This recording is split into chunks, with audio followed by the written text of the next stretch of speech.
Hello, fans, and welcome to This Day in Baseball, where we're going to bring you a full radio broadcast of today's game. And before we do that, I just want to thank Classic Baseball Radio, and there's a link in the notes where you can check out their full channel. They have many great radio broadcasts. And while you're listening to today's game, if you want to check out much more about the game and the players, look on the links below, and you're going to see links to player pages, the date the game happened, the year it happened, and the play-by-play. Enjoy the game, and check out the links while you're watching the game, and please don't forget to hit the subscribe button so that every time new content comes out, you're going to get that firsthand. And thank you again for checking out This Day in Baseball, and enjoy the game. The Milwaukee Braves, the Los Angeles Dodgers. This first playoff for the National League will be brought to you by the brewers of the original Pabst Blue Ribbon beer. The beer with that great old-time flavor. Good afternoon, everyone. This is Tony Flynn speaking from County Stadium. Bob Finnegan will be along later. And for the American Broadcasting Company, we're set to bring you the action of the first playoff game. Ground crew here at County Stadium has covered the infield with a tarpaulin. It is raining in Milwaukee at the present time. The forecast called for intermittent showers, and one has come along just in the last 3 minutes and has chased some of the fans back onto the roof. How long a rain will have, how long a holdup will have before the start of the game is a question at the present time, and we'll go along and wait till we get further word officially on it. Let's take a look at the starting lineups that will go into action for both the Dodgers and the Milwaukee Braves. First of all, the visiting Los Angeles Dodgers will have in their starting lineup in this batting order Junior Gilliam at third base. At second base will be Charlie Neal. Out in left field, the lad has been having some good home run hitting lately for the Los Angeles Dodgers and has gotten quite a few of them in just the last couple of weeks. Wally Moon. In right field will be Norm Locker. Gil Hodges will be at first base. Don Demeter in center field. The catcher for the Dodgers, Johnny Roseboro. Maury Wills, who's had pretty good luck against the Braves, incidentally, will be at shortstop. And the pitcher, as we start the ball game with the Dodgers, will be Danny McDevitt. In the starting lineup for the Milwaukee Braves, and this has been somewhat of a problem for manager Fred Haney of the Braves, as he has had a fair amount of injuries lately. Bobby Avila will lead off and play second base. Eddie Mathews, one of the Braves' power hitters, will be at third base, batting second. Henry Aaron out in right field. Joe Adcock will be at first base. Andy Papko, a real veteran of the National League, will be in left field. Johnny Logan at shortstop. Del Crandall behind the plate. Billy Bruton will be in center field, and the pitcher will be Carlton Willey. What picture does a barbershop quartet bring to your mind? Silk shirts, spats, and the good old days? Listen and see if it doesn't suggest something about good old-time beer.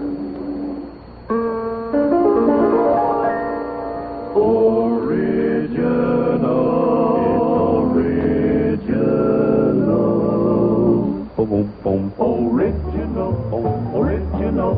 Original, and it's here. The original Pabst Blue Ribbon beer. Yes, the original Pabst Blue Ribbon is here. Such a beer hasn't been enjoyed in America in over 50 years. Look for the special label that says, "This is the original Pabst Blue Ribbon beer." Nature's choicest products provide its prized flavor. Only the finest of hops and grains are used. Selected as America's best in 1893. The original, get original Pabst Blue Ribbon beer. No longer just a memory, but really here. The original Pabst Blue Ribbon beer. Enjoy that prize-winning Pabst flavor today. The ground crew standing right along the tarpaulin, along the first base line, but back about 20 feet from the first base line itself, waiting for instructions to take it up. The shower which fell seems to right now just about have stopped. It's still a very light sprinkle, but this is the kind of rain that you can play baseball in without bothering anybody too much. baseball is playoff baseball. The regular season ended yesterday, of course, and no one was sure what was going to take place in the National League until late yesterday afternoon when both the Dodgers and the Milwaukee Braves had won their ball games and forced the playoff. The number of games which these teams won in winning a tie for the National League pennant this year and the right to go into a playoff is the lowest number which has occurred. The previous low number for games won that resulted in the win of a pennant or the share of a pennant was 88. However, both the Dodgers and the Braves came up with a total of 86 wins this year, and there's been a lot of question, and I think there's a fair amount of question all the way around on this as to whether or not the number of wins was the effect of strong competition in the National League, all the teams being fairly even, or whether or not the clubs did not play as tough baseball as had been played in previous National League years. It's a pretty tough question either way, and I don't know who could answer it. The Milwaukee Braves got off to a fairly quick start this season and were out in the early part of the season. The Dodgers didn't start quite that fast, but the Dodgers have played very strong baseball in the latter part of the baseball campaign. As a matter of fact, they've won 13 of their last 18 games from September the 7th, and that kind of baseball is the kind of baseball that put the Dodgers into a first-place tie with the Braves. The Braves, of course, were forced to scramble, as were the Dodgers, by the fine drive put on by the Giants earlier in September and in the later part of August, for that matter, when the Giants moved well out in front of their opponents in the National League and appeared like they were all set to have the World Series out at Candlestick Stadium in San Francisco. Unfortunately, the Giants ran into some trouble in the latter part of the year, and they were unable to keep it up. They lost 2 ball games, incidentally, yesterday to St. Louis and dropped down to well below the top clubs. Their standings at the end of the season, 3 games out of first place. They complete final standings in the National League, which are not really final until the playoff is over, puts the San Francisco Ball Club 3 games out with a percentage of .539. Pittsburgh, the 4th place club, 506, 8 games out, and then all the balance of the teams played under .500 baseball. Chicago, Cincinnati, St. Louis, and Philadelphia finishing in that order, with the Chicago club and Cincinnati both winding up 12 games out of first place. We have had no baseball players on the field at the present time, looking at the sky and against the stadium, trying to see how much it's raining. It's just a very light sprinkle. The Milwaukee Braves, whom are located in the first base dugout, are all inside the dugout. No one has stepped out. The warm-ups have been taken by the 2 starting pitchers, Danny McDevitt, who will go for the Dodgers, and Carlton Willey for the Braves. However, the ground crew here has covered the infield with the canvas, a polyethylene-type canvas, which is very light and goes on quickly, and they're going to keep it there until, I would imagine now, until the Braves tell them to take it off. Once the ball game goes into the hands of the officials, of course, then the umpires make the decision as to when the field is to be cleared of ball players, when a game is to be stopped, and when it is to be resumed. Game time is scheduled for about 1:25, and we still have a couple of minutes before that time, so we may go at the right time as the game was scheduled. The Milwaukee Braves and the Los Angeles Dodgers playing in the 3rd National League playoff in history. The last one was in 1951, as we mentioned earlier on our pregame show. That involved the Giants in a very big ball game against the Dodgers, the one in which Bobby Thompson had a big home run that sprung him into national prominence and really bounced him up there. We could say this, that here is the plan for tomorrow, and these teams will be playing out in the Coliseum in Los Angeles. They have already named their probable pitchers for that ball game. Lou Burdette will be the likely starter tomorrow in Los Angeles against the Dodgers, while Don Drysdale is the expected starter for the Dodgers against the Milwaukee Braves. All of the players, all of the representatives of the club, the press, and newspaper men, photo men who are covering the game this afternoon are carrying a little more gear than they normally do. They have full sets of luggage with them, and very shortly after this game is completed, there'll be a large migration out to Billy Mitchell Field or to the Chicago Airfield, and quite a few baseball people, players, managers, officials, fans, newspaper men, and so on will be winging their way out to the West Coast to watch the final 2 games. Those who have picked any type of odds on the 3-game series between the Dodgers and the Braves have seemed to lean to the Dodgers, with 2 of those games being played in the Coliseum, where that short left field fence means that a player who can hit a high fly ball is the home run slugger. This has been somewhat of a problem in previous games. It is a disadvantage to some ball players, they feel, and has been, I guess, a mental block, judging from the comments of some of the pitchers in the past, on working in the Coliseum. The Dodger pitchers, from what they have said in recent interviews and so on, have overgrown the fear of the fence in left field and now go out and pitch just as they would pitch in any other ballpark and don't worry too much about it. However, it has resulted in a few inexpensive home runs during the course of this season as it did last year. The fact that the Dodgers will be playing at home is the reason I believe the odds have gone to them, and it's not a very large margin. I believe a quotation would be somewhere, if we can use a figure, which we probably shouldn't use, would be somewhere near 6-5 or something like that, favoring the Dodgers going in. But that, of course, can't always hold true in baseball, being the game that it is. Sports is a matter of timing. It's when the error happens, it's when the base hit comes that makes the difference in who wins and who loses the ball game, and certainly not necessarily whether one team is playing on its home field or not. There is an advantage to it, of course, no question about it. 1959 attendance here at the Milwaukee County Stadium was 1,730,815. Here at County Stadium yesterday, when they finished the season with their final game, they established an attendance record in the County Stadium of 48,642 fans.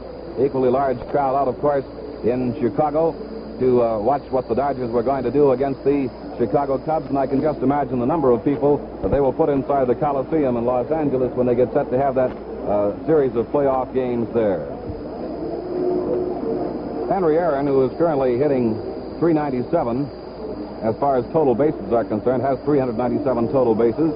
Only 11 players in Major League history have hit for 400 bases in a season, and Henry is shooting at that in this season if he can come up with those in the playoff games. Now, running over who will be in action again this afternoon and where they will bat for the two ball clubs. Avila will be leading off for the Milwaukee Braves. Bobby is the player acquired by the Braves during the season. Eddie Mathews, a veteran at third base, who has perhaps come into his own more this year than in any previous year, will be at third base. Henry Aaron, who is the player that perhaps might have made the 400 hit this year, percentage-wise, if he'd been able to keep going. Has dropped down to about 352, but that's a fine batting average for any baseball player. He's having another great year, a fine wrist hitter. Joe Adcock, the long ball hitter, who had quite an experience in Ebbets Field a couple of years ago with those home runs, will be at first base and batting in the cleanup position for Milwaukee. Andy Pafko, who's been around Braves baseball for a very long time, in left field. Logan at short. Johnny Logan has had a rather good year this year for the Milwaukee Braves, and the Braves almost lost him for the last part of this as the result of an injury that resulted from an infection in his foot. Crandall behind the plate, Bruton in center field, and Willey pitching for the Braves. And we'll look over the Dodger lineup again for you and give you a little bit more on that in just a moment. What was so good about the good old days? Canoeing with your best girl on Sunday afternoon. The old open trolley cars, the long bicycle trips, and songs like Strawberry Blonde and Down by the Old Mill Stream, and that good old-time Pabst Blue Ribbon beer. Man, that was good. And it is good today. That's right. That original Pabst Blue Ribbon beer with that great old-time beer flavor is back again for you to enjoy. The original brewed just like the beer that won first prize at the Columbian Exposition in 1893. Just like the beer that everyone said was America's best. It's no longer a memory, but here today, the original Pabst Blue Ribbon beer. Such a beer hasn't been enjoyed in America in over 50 years. Try it, and you'll agree with those old-timers who said Pabst Blue Ribbon was best. And now, sitting down on my immediate left, Bob Finnegan. Bob, how are you doing? Fine, Tony. I just came over from the television booth and tried to gain some opinions of optimism about this ball game this afternoon. I should say, looking up into the sky, that we've got a chance to play it. I'd like to get your opinion. You're a longtime Milwaukee resident. What do you think about this cloud formation overhead? I would say this. We've had enough rain in the last 2 days, Bob, to last us all the rest of the fall. The intermittent weather forecast that we have had from Milwaukee called for showers. We've had tremendous rain here in the last couple of days. The forecast last night called for weather to clear off in Milwaukee at about 10 o'clock this morning for the temperature to drop and for clear weather the rest of the day. I think they missed a little bit. Well, I guess we got to give them that edge and pick them the weather in the Midwest. That's a pretty tough job. Well, did you get a chance to look at the starting lineups? We've gone over those a little bit. I was just about to review the Dodger lineup. Maybe you'd like to do that, Bob. Well, there are a couple of very interesting side stories to this playoff series between Milwaukee and Los Angeles as we get ready for it today. This is the third playoff in the history of the National League, and in each occasion, the Los Angeles Dodgers this year and then the Brooklyn Dodgers in the past two times have been involved. And the Dodgers, I should say, are approaching this ball game today with a certain amount of misgivings because they have been beaten in the other two playoff games, in 1946 by the St. Louis Cardinals and in 1951 by the New York Giants with Bobby Thompson's historic home run. So the Dodgers come into the third National League playoff series in history. They've participated in all of them, and they are 0 for 2. So they're looking for better fortune today. The crowd is, for the most part, back up under the upper deck, under the cover of that stand. And the rain is pretty steady at this point. There's no fooling you about that. This is a steady rain.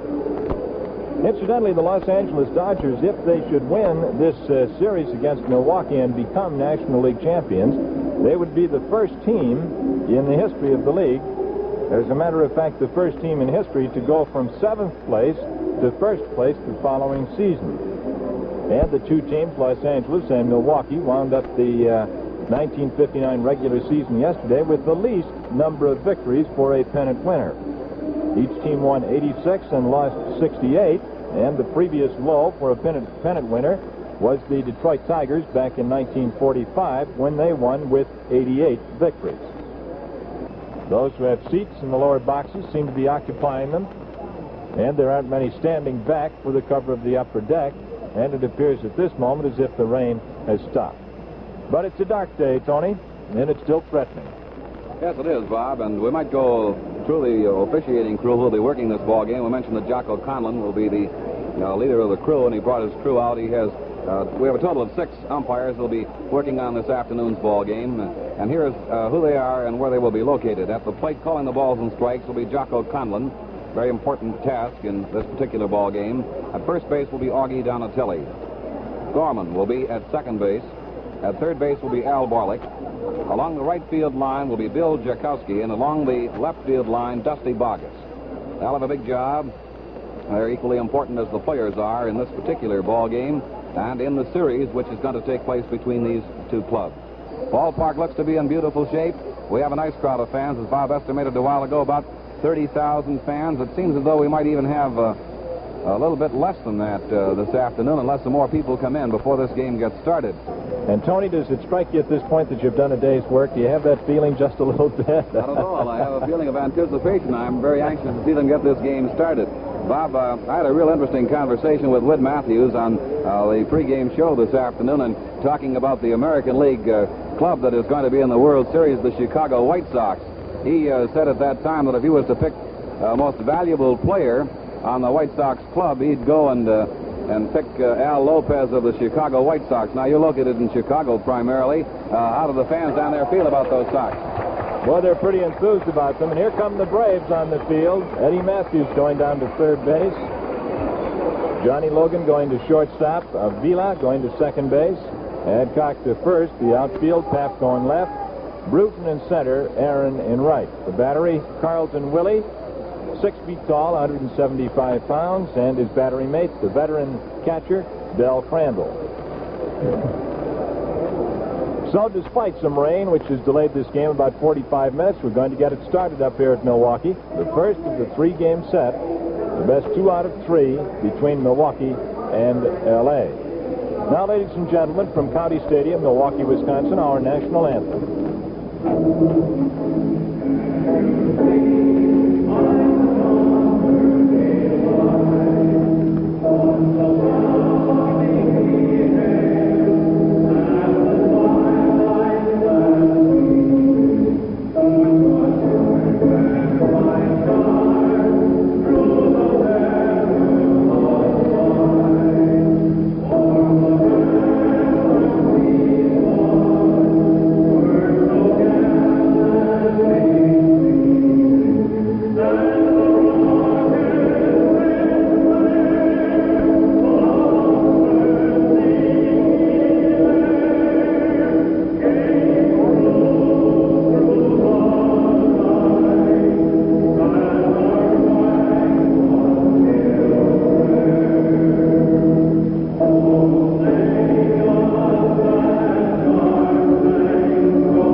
So it's batter up at Milwaukee.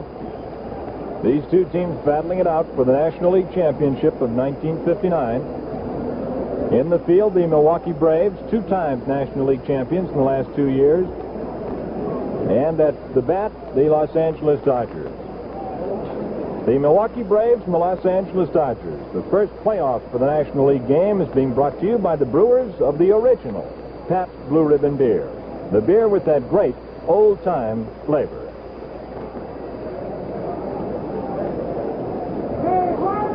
Willey is completing his warm-up tosses to Crandall.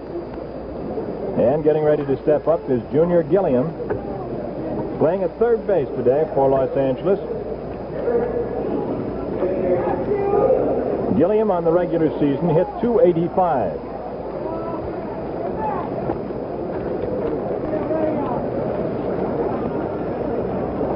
Gilliam hit .285. He batted in 34 runs. He had 3 home runs, 4 triples, and 18 doubles. He's a speedster and a left-hand batter. Third baseman Eddie Mathews in close from the bag. And Willey's first pitch is on the way, and it's a little bit high for a ball, and this one's underway. A 1-0 count to the Los Angeles leadoff man, Gilliam.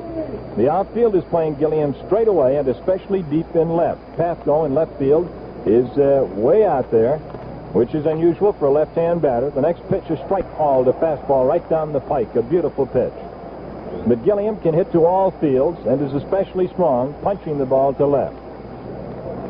He's a good bunt man, too, and Mathews, the third baseman, in close, just in front of the bag, and about 5 feet fair, knows this. 1-1 pitch. Here it is from Willey. It's cut on and fouled back in to the upper deck behind home plate, and the count goes to a ball and 2 strikes. 1-2 count to the Los Angeles leadoff man.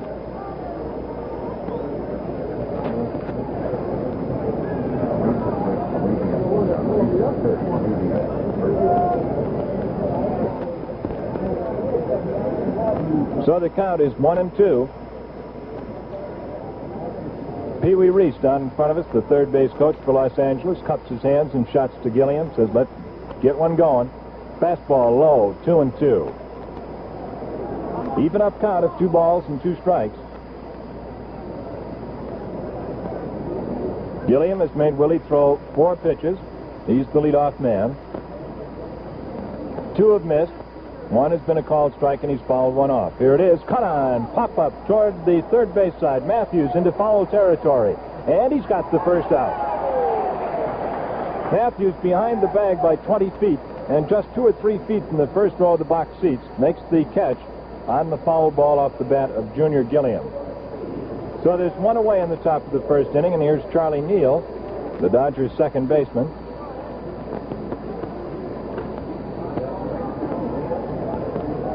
Neal was born in Longview, Texas, makes his home now in Compton, California. He's 5 feet 10, 160 pounds, and on the season hit .284. First pitch into the dirt just in front of Crandall, the catcher, and it's a ball. 1-0 count.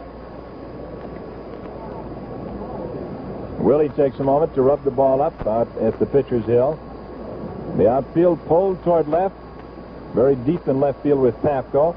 Bruton over in left center. Aaron way off the line in right, giving him a lot of room down the line if he should punch one. Ground ball toward the second baseman. Off his forearm, Avila cannot make the play, and it looks like it'll be a base hit back of the bag at second. It's a hit. A hard hit ball through the box that Avila, playing toward second base, was able to get to. He attempted to make a backhand pickup, failed when the ball skipped into his forearm and out into the grass in short center field. It's a base hit. That's the first one of this 1959 playoff series. Here's Wally Moon, the number 3 batter and the left fielder, left-hand swinger. Teammate Neal is at first base. Outfield straightaway and deep. Infield swung toward the first base side. Willey looks. He fires to the plate. It is just outside for a ball.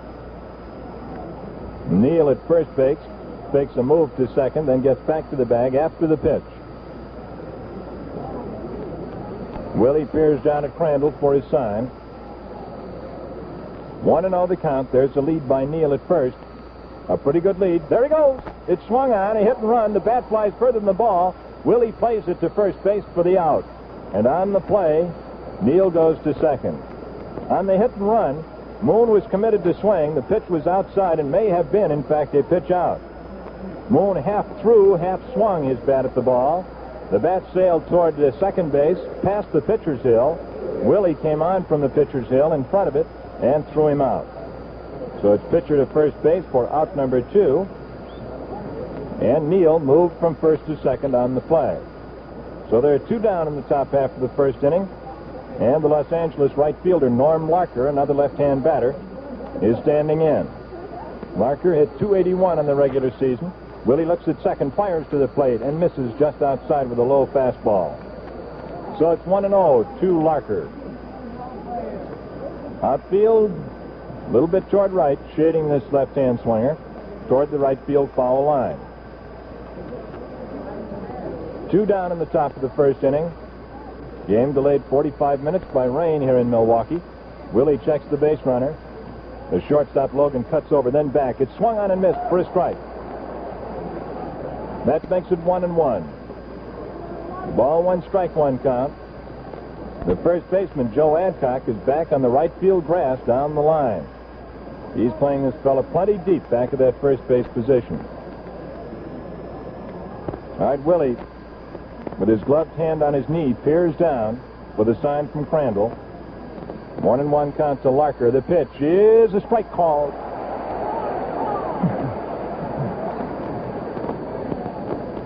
One and 2 to Larker. Willey fired the fast one right down the pike. Larker took it.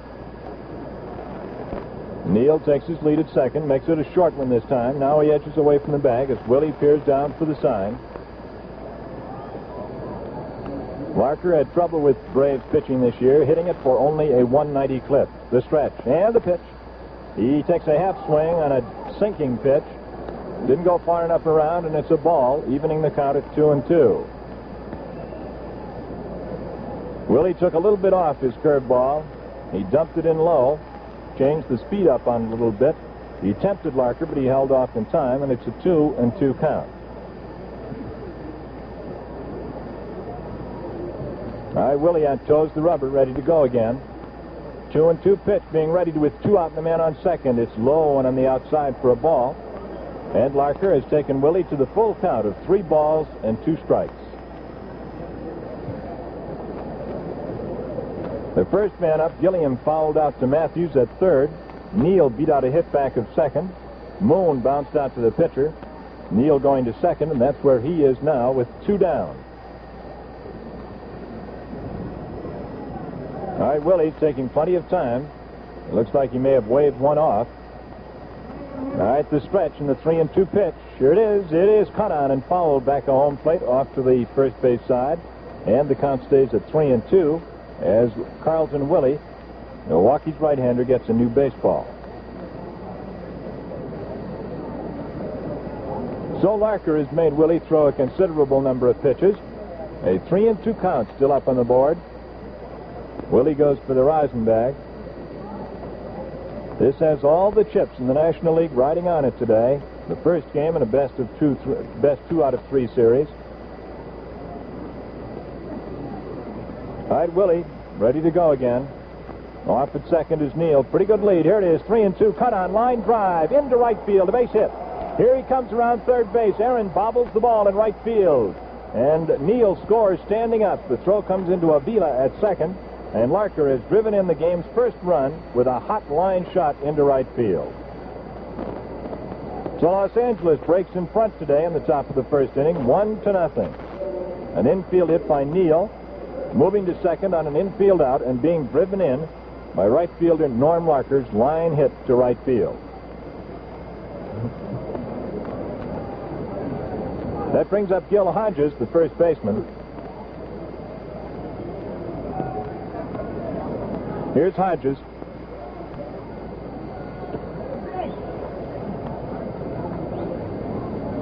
Gil is up there with 2 away and a runner at first base. Norm Larker with the run batted in. Los Angeles 1, Milwaukee nothing. Top of the first. The first pitch, low bridges him.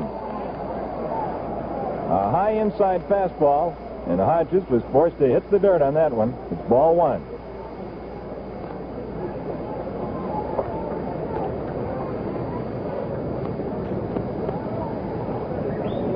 So the count goes to ball one and no strikes against Hodges. Runner at first base, Norm Larker, with a toe on the bag. Holding against him is Joe Adcock. Outfield to the left and deep. All right, Hodges waits. Here's the pitch from Willey. Curveball, strike. Caught the outside corner with a good breaking pitch. And that takes the count to 1-1. Hodges this year hit .274 on the season, but against the Braves, he was good enough to bat over .300 in the games, .323. All right, runner off at first, 1-1 pitch. Curveball again, backs him away and stays inside for a ball, so it's 2-1. And there's no doubt about what Hodges is being fed this afternoon. That's the breaking stuff. The on-deck batter is Don Demeter, the center fielder. All right, Larker edges off at first base. Hodges waits for Willey's pitch. The count 2-1. Here it is. Fastball cut on and fouled back into the screen. He got a small piece of a fastball that was good enough to take off. You could see it from here. So it's 2-2 to Hodges. 1-0 Los Angeles. 2 hits in the first inning off Willey. A hard shot through the box on the ground. A hit back of second. And line single to right. All right, there's the stretch by the Milwaukee right-hander. And the pitch to Hodges. Change-up curveball misses outside. And it's 3-2. Willey came down the hill just a couple of steps to look in at Jocko Conlon, as if to register a mild complaint about the call on that pitch. And so Willey has gone to the full count against Hodges, as he did against Larker just before Larker singled to right to drive in the game's first run. Here it is. There goes the runner. It is low and outside for ball 4. And Hodges gets a walk. It puts Los Angeles runners at first and at second with 2 away and brings up the 6th man to bat in the inning, Don Demeter, the center fielder.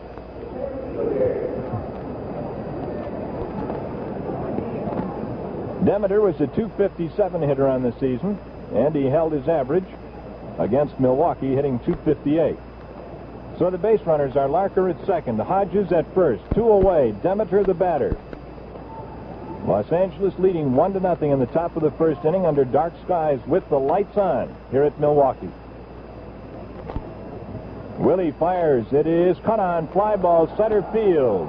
Billy Bruton drifting back. He waves Pafko off, and he takes it about 15 feet in front of the center field fence. So that retires the side, and in the top of the first inning for Los Angeles, 1 run on 2 hits. There were no Milwaukee errors, and 2 were left on. And the score at the top of the first inning is Los Angeles 1, Milwaukee coming to bat. Let's try some of that prize-winning Pabst Blue Ribbon beer flavor and see how good the good old days really were. McDevitt fires the first pitch into Avila, the Milwaukee leadoff man, and he goes for it, missing for strike 1. Danny McDevitt, the Los Angeles left-hander, 5 feet 10, 175 pounds, won 10 games and lost 8 this year for the Dodgers. Here's the 0-1 pitch to Avila. He swings and misses.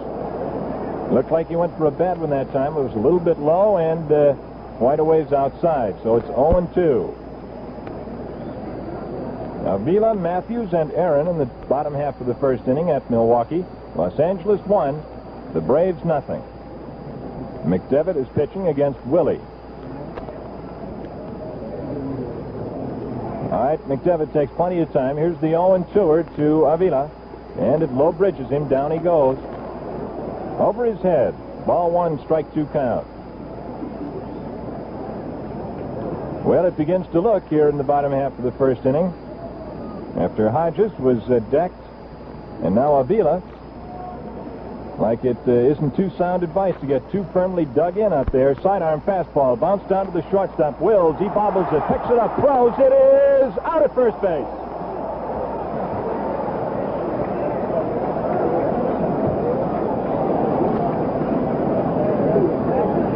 Avila is out at first base, and Wills' quick recovery at shortstop. A grass-cutting ground ball down to the shortstop, which he bobbled, but picked up in time to throw to Hodges at first base. And it's 1 away. Brings up Eddie Mathews, the third baseman. He swings at the first pitch, a change-up curveball, and misses for strike one. Mathews on the season had 16 doubles, 8 triples, and hit for the circuit 45 times to lead his club. Here's the pitch. It's a fastball cut on and fouled back into the screen behind home plate. And, in fact, sails right into the television booth, which we occupied a little while ago with George Kell. And the ex-American League third baseman stood up in yeoman-like fashion and made the catch with one hand. Attaboy, George. They've got George talking and fielding today, Tony. So the count is 0-2 to Mathews, the Milwaukee strong boy. And here's McDevitt's pitch. It is cut on and missed for strike three as he went for a fast-breaking outside curve.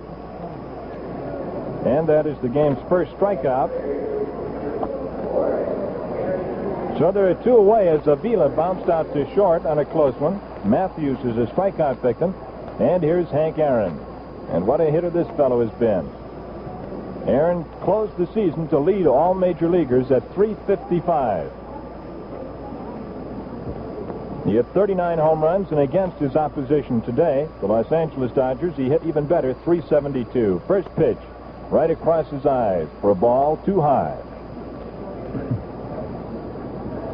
Aaron had 45 doubles, 7 triples, and 39 home runs in his .355 percentage. He's batting in the number 3 position, reserved for the team's most consistent hitter as a rule, and certainly in this situation that rule applies. The outfield just about to the wall, fastball low and inside. That makes it 2-0. The left fielder, Wally Moon, is just about on the dirt track in front of the left field screen. The center fielder, Don Demeter, is only about 20 feet in front of the wall, and the right fielder, Larker, pulled over and deep. Sidearm pitch misses outside. And Aaron is being treated very cautiously here in the first inning. McDevitt is going to feed him nothing too good. A 3-0 count, and Aaron, as he has proved, is not the kind of batter who will go for the bad pitch on many occasions. He misses outside with a change-up fastball, and it's ball 4. Aaron gets a walk. He becomes Milwaukee's first base runner. And that brings up Joe Adcock, the first baseman, batting in the cleanup position.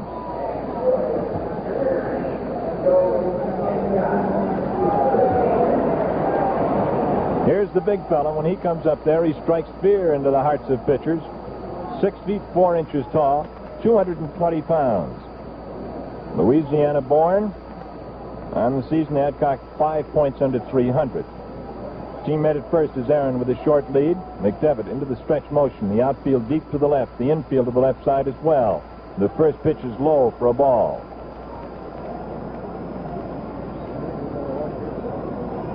Adcock hit for the circuit 25 times this year to be the number 3 man in that department behind Mathews and Aaron. A strike on the inside corner just above the knees. And Adcock looks in the direction of Jock O'Connell, vacates the batter's box and goes back to knock the dirt out of his spikes. Now he stands back ready.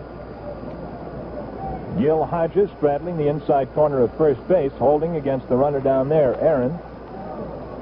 Third baseman Gilliam deep behind third. The shortstop Wills almost on the left field grass. Here's the pitch. He cuts and misses for a strike. A pitch low and on the outside. Probably good enough to be called a strike. He went for it and missed. Ball 1, strike 2 count. McDevitt naturally trying to keep the ball away from the pull power of this fellow. 1-2 the count. Here it is. Adcock takes, and it misses for a ball. That makes it 2-2. The first man up, Avila, bounced out to short. Mathews struck out. Aaron was walked on 4 pitches. And Adcock is up there with a 2-2 count.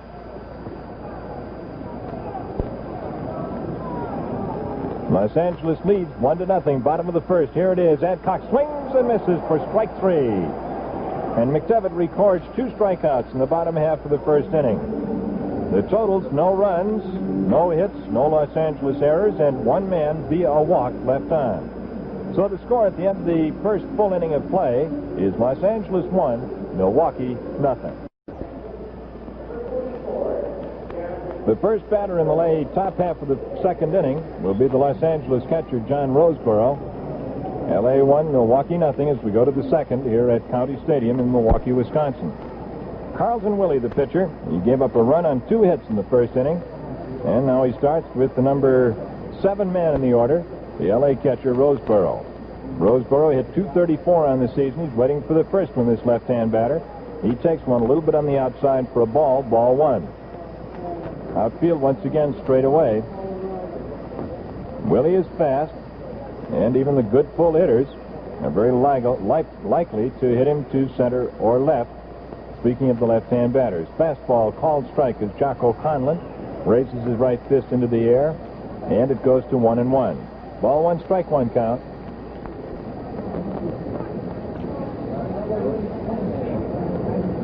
Third baseman Mathews playing close at the bag. Here's the pitch. Cut on, fouled back into the upper deck behind home plate. And it's a ball and 2 strikes against Roseboro. 1-0 Los Angeles in the first of this best 2 out of 3 game series for the National League pennant. The 2 teams are slated to fly to Los Angeles after the game today to play an afternoon game tomorrow, and if need be, on Wednesday, the same thing. All right, Willey rocks into the motion. 1-2 to leadoff man Roseboro in the top of the second. High for a ball. That makes it 2-2. All there. 2 balls and 2 strikes. The on-deck batter is the shortstop, Maury Wills. All right, here's the pitch in to Roseboro. He cuts and misses for strike 3 and a fastball, a good one, right down the pipe. So that makes it 1 away, and Willey chalks up his first strikeout to go against 1 walk and 2 hits. Here's Wills, who batted .266 with the club this year, but against Milwaukee hit .346.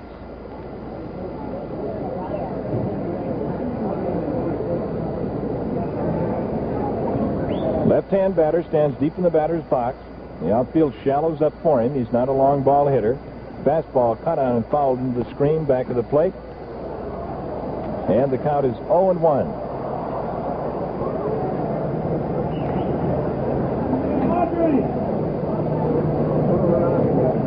The catcher for Milwaukee, Del Crandall, waves out to Aaron in right field and pulls him around toward right center. I imagine he is calculating that Willey's fastball is coming in there pretty good today, and they might be swinging late on it. There's the fastball, and it hangs high. And the count goes to 1-1. Ball 1, strike 1 count. Maury Wills, Los Angeles shortstop, batting with 1 away in the top of the second. Eddie Mathews almost in on the infield grass for this fellow. At third base, he swings at the fast one and misses, and it's 1-2.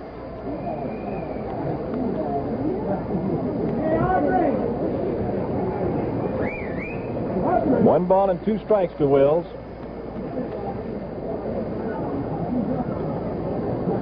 All right, Willey into the motion again. Here it is. He catches the outside corner for called strike 3. And Wills is caught looking at a good one. So it's 2 strikeouts here in the second inning for Willey. And it brings up the Los Angeles pitcher, Danny McDevitt. The third playoff in the history of the National League, beginning today here at Milwaukee.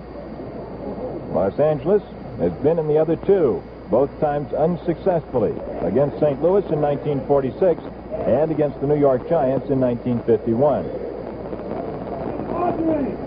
All right, McDevitt the batter, another left-hand swinger. Willey fires the first one down the pike. He swings and misses. Strike 1. Willey's fastball here in the second inning, looking plenty hot. All right, the right-hander rocks into the motion, deals one off, and it is strike 2 called. And there's nothing better that this pro Milwaukee crowd would like to see here in the second inning than Willey striking out the side. He got the first 2 on strikes, Roseboro and Wills, and he's working on McDevitt, 0-2. Here it comes. Cut on and missed for strike 3. No runs, no hits, no errors, and nobody left on. And the score at the middle of the second inning is Los Angeles 1, Milwaukee nothing. The first hitter for the Braves in the bottom half of the second inning will be the veteran National League outfielder Andy Pafko, the kid from Boyceville, Wisconsin. Pafko hit .223 on the season, alternating in the outfield. McDevitt fires. Pafko swings. A line shot to center field. Don Demeter comes in, and he grabs it right about knee high. Demeter, just before he made the grab, Tony, looked like he might have slipped just a shade on that slick grass. What do you think? It could possibly be a little soft because of the heavy rains we've had here in the last 2 days. And incidentally, Bob, we might point out that just now it has started to sprinkle again, and some heavy cloud cover is starting to move in from the west. Yes, sir, and you are indeed right. Many of the fans in the lower deck boxes heading for cover again. Here's the pitch to Johnny Logan, the Milwaukee shortstop, and he takes inside and low for a ball. 1-0. 1-0. Los Angeles over Milwaukee with one away in the bottom half of the second. Logan, the hitter, he pulverized Los Angeles pitching this year for a .444 percentage and wound up with a .289 on the season. The next pitch on the outside makes it 2-0.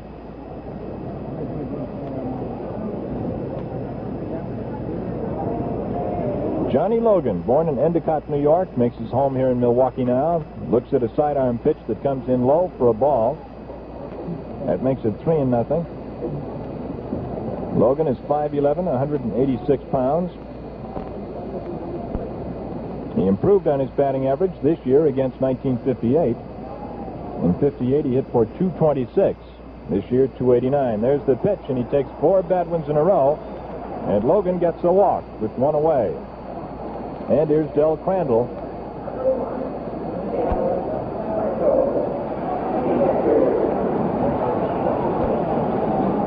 Here's a great man to have behind the plate on your ball club. He can really run that team. Crandall hit .256 on the regular season. One away with his teammate Logan at first. The outfield shaded toward left considerably. Sidearm fastball to cut on. Hard shot past the shortstop into left field. It's a base hit. Logan holds up at second. Here's the throw into second to Avila, and Logan hustles on back to the bag. So that's the first hit off McDevitt. Logan moved to second. Crandall is on at first with the line shot, and it brings up Billy Bruton, the center fielder. And a right-hander begins to warm up in the center field bullpen for the Dodgers.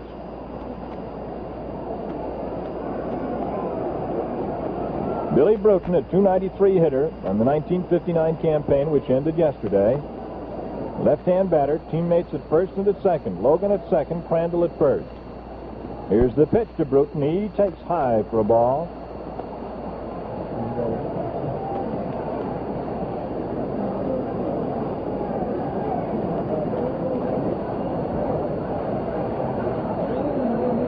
One and 0 count to Bruton. Tying run at second, lead run at first. There's one away in the bottom half of the second. Los Angeles leads 1-0. Here it is to Bruton. He swings. There's a bat-handled hit into center field. Here comes Logan around third. He's going to score. The throw is into the shortstop. And it's a tie ball game.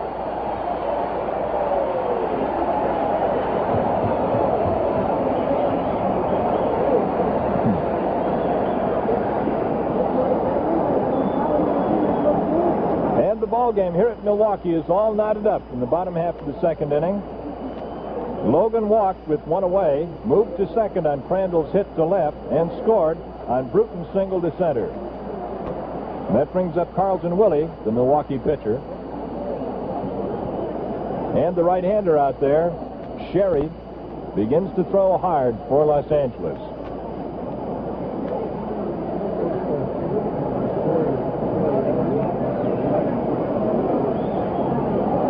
Willey up there. There's one away. Let's see if he may be attempting to move those runners along.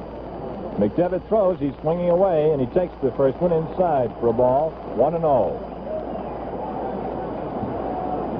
Each team has a run on 2 hits. Los Angeles scored first in the top of the first inning. Milwaukee has just tied it here in the second. Willey with the ball 1 count. Crandall at second. Bruton at first. Here's the pitch. Sidearms him, and it hangs high and outside for ball 2.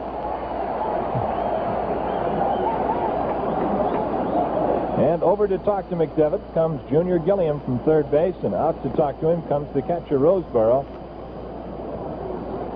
It may just be that Gilliam and Roseboro have an idea that they should give Larry Sherry in the center field bullpen as much time as possible to warm up. Gilliam continues to talk to McDevitt, and the crowd begins to get on him.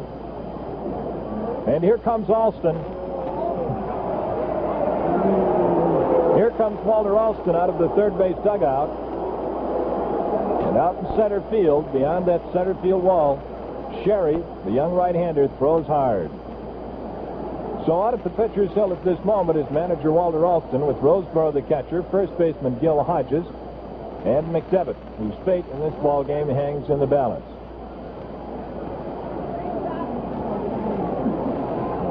Well, now that we have a moment, let's bring in Tony Flynn as Jocko Conlon signals for the new pitcher. Tony. Well, certainly they got to this pitcher very well in this half inning, as every batter up for the Braves here in the bottom half of the second hit the ball well. Pafko, who led off, hit a solid line drive on the first pitch, although it was right to the center fielder, but he met the ball very well. Right about then, McDevitt seemed to lose control entirely and threw 5 straight pitches that failed to catch the strike zone. Among those 5, 4 to Logan, which put him on first base and got things started here. Crandall got a hold of his line drive very well, that he drove out there to left field to move Logan down to center field. And right now, coming in from the bullpen is Larry Sherry in the motorized transportation provided by the Braves here at County Stadium. So in the second inning of the first playoff game in the National League, the Dodgers have been forced to use a number 2 pitcher, and they're bringing in Larry Sherry. Well, Sherry is going to take over from McDevitt now. Sherry on the season appeared in 22 games. He started 9 and completed only 1. He pitched 86 2/3 innings. He gave up 71 hits and permitted 27 runs to score. He's got a good earned run average, 2.38. His won and lost record on the campaign is 6-2.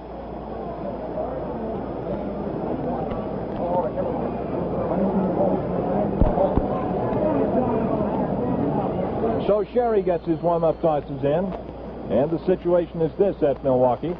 There are runners at first and at second, and the score is all tied at 1-1. Milwaukee has base runners at first and at second. Crandall at second, Bruton at first, and Willey is the batter. What was so good about the good old days? Well, here's one answer. Pabst Blue Ribbon Beer. The original Pabst Blue Ribbon Beer with the prize-winning flavor. Selected as America's best in 1893. No longer a memory, here for you to enjoy today in original Pabst Blue Ribbon Beer. All right, Sherry takes over the pitching duties from McDevitt, and Willey stands in. The base runners begin to edge away.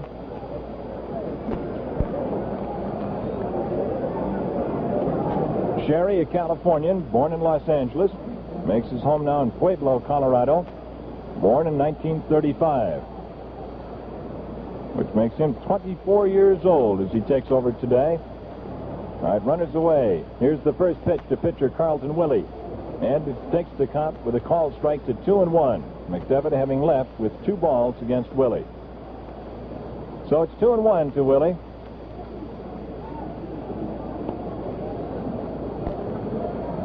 The outfielders in right and in center are shallowed up a little bit. We have a steady but light rain falling at this moment. The left fielder Moon fairly deep. Sherry peers down for his sign. The runner's away at first and second. Here it is. Cut on and fouled into the upper deck behind home plate. And the count goes to 2-2. So Sherry in 2 pitches has come even with the batter. Taking over with a 2-0 count. It's now 2-2. The lights are on here at Milwaukee. They were turned on for the beginning of this game, which was delayed about 45 minutes by rain. All right, Crandall edges at second. Bruton off at first. Here's the 2-2 pitch to Carlton Willey. Curveball high, makes it a full count of 3-2.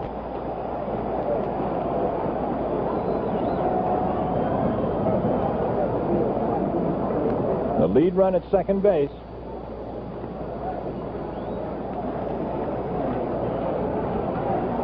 And here come the Milwaukee fans with some noise. Sherry checks the runners. Here it is, the 3-2 pitch. Caught on, ground ball. The shortstop, Wills, he bobbles it. They're safe all around.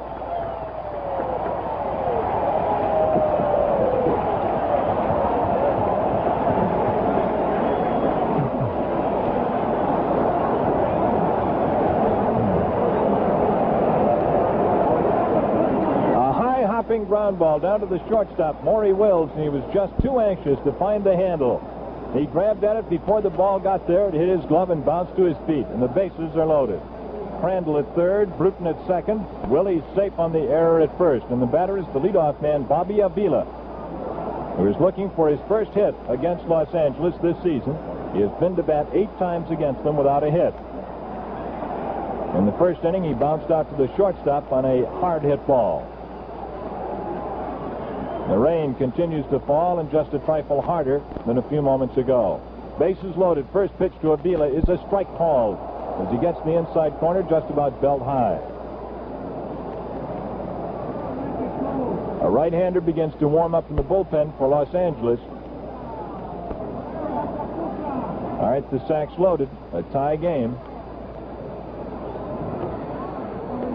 There's the pitch. He swings. Ground ball to the shortstop. The play to second. He's got him. A run scores. Throw to first. It is safe at first base.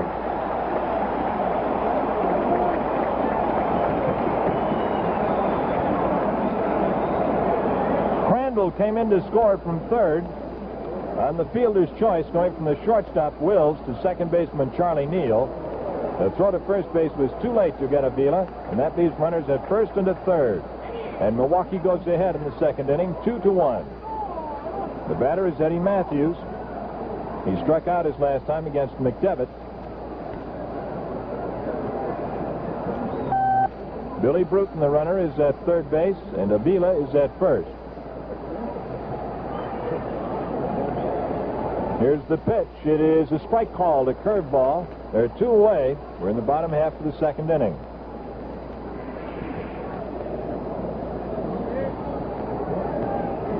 And the rain becomes even harder.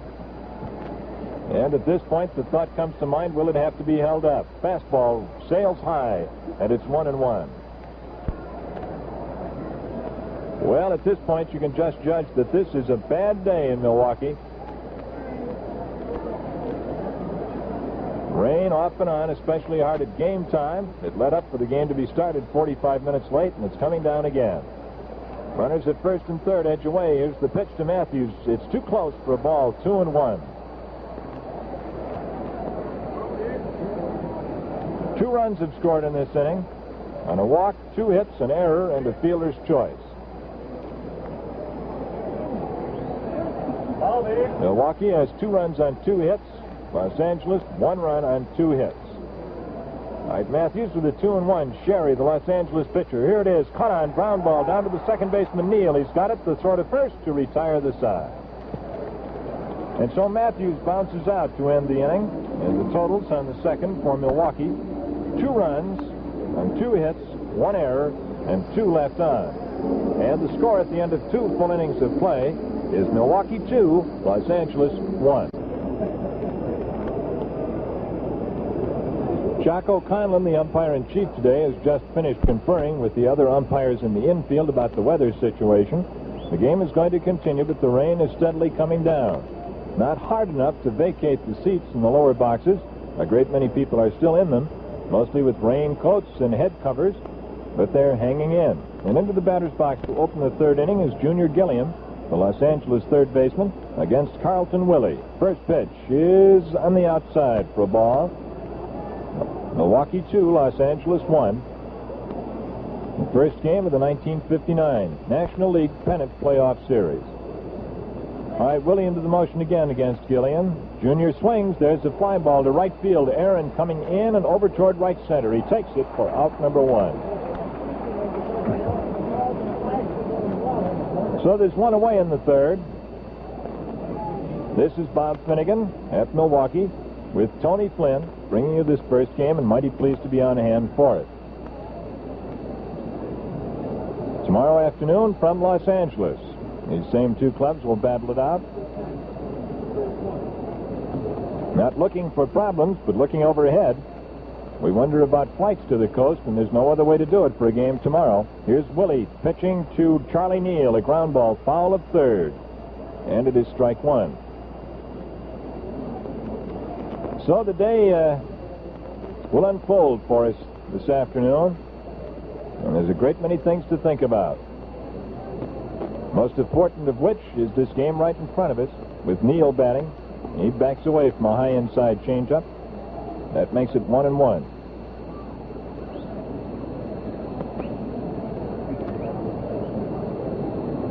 Los Angeles scored first in the first inning on an infield hit, an infield out, and a single by Larker. Fastball high for a ball. 2-1 to Neal.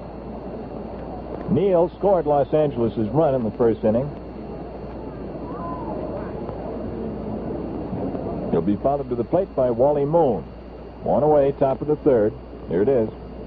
He cuts. There's a fly ball to short center. Bruton coming on, a long run. He can't get it.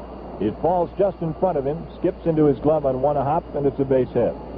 So Neal is 2 for 2 today, and that's hit number 3 off Willey for the Dodgers. It brings up Wally Moon. WOKO Albany. The pitcher on a hit and run play on which apparently he was forced to swing by the call of the hit and run. He half swung, half threw his bat at the ball, and was out pitcher to first, advancing the runner into scoring position. All right, Neal off at first. Here it is to Moon. Ground ball down to Avila. The plate a second for one. The relay to first. He is safe at first base. The throw was a little bit late and also pulled Adcock off the bag toward the plate. So it's a fielder's choice. They get the lead man for out number 2, Neal. And Moon goes aboard on the fielder's choice. That brings up Larker, who drove in Los Angeles' run in the first inning with a single to right. Carlton Willey, the starter, and the present office holder for Milwaukee on the hill. Los Angeles replaced starting pitcher McDevitt in the second inning with Larry Sherry.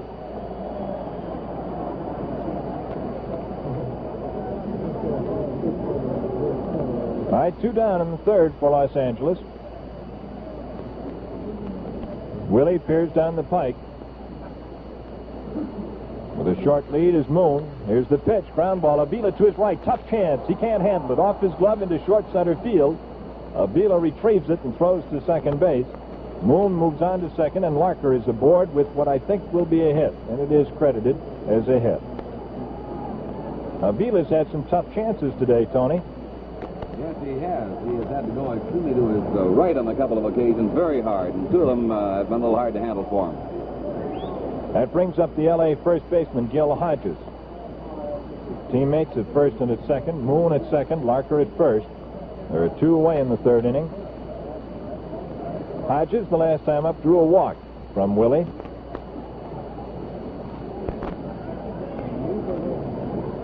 The big right-hand swinger gets ready to look at some stuff from Willey.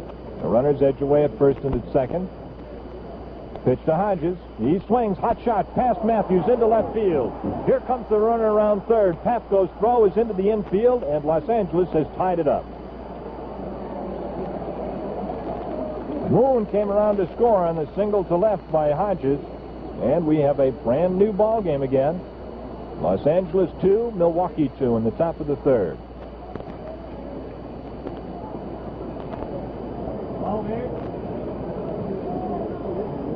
Three hits in this inning off Willey, bringing the total to 5.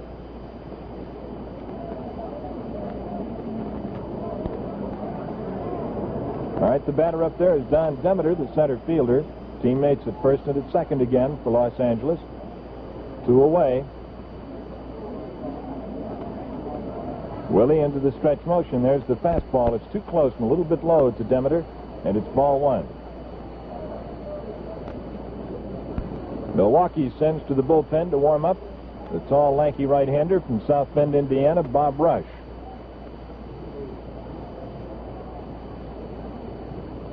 All right, Larker off at second base, Hodges at first. Demeter waiting for the pitch. Willey fires it in. A fastball cut on and fouled into the screen back of the plate. And it's a 1-1 count. Los Angeles scored first to lead 1-0. Milwaukee went ahead 2-1, and L.A. has tied it up here in the top of the third.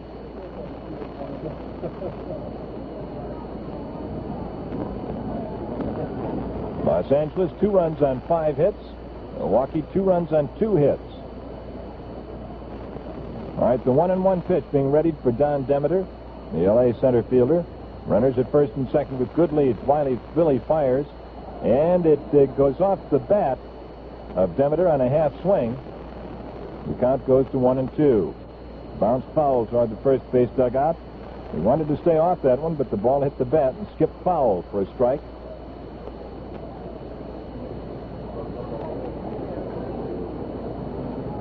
This game being played in its entirety under the lights. They were turned on for the start.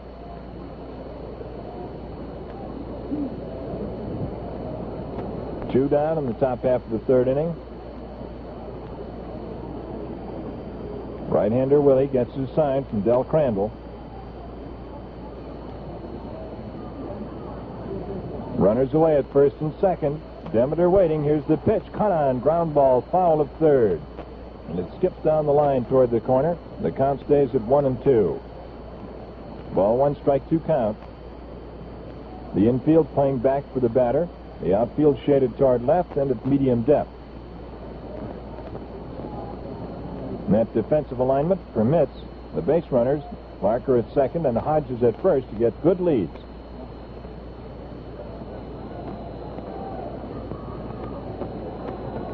All right, Willey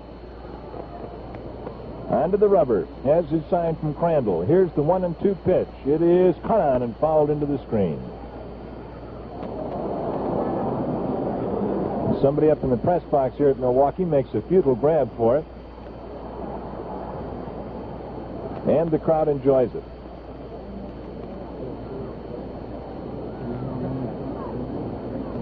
Two away. The rain slowed in tempo now, but still coming down.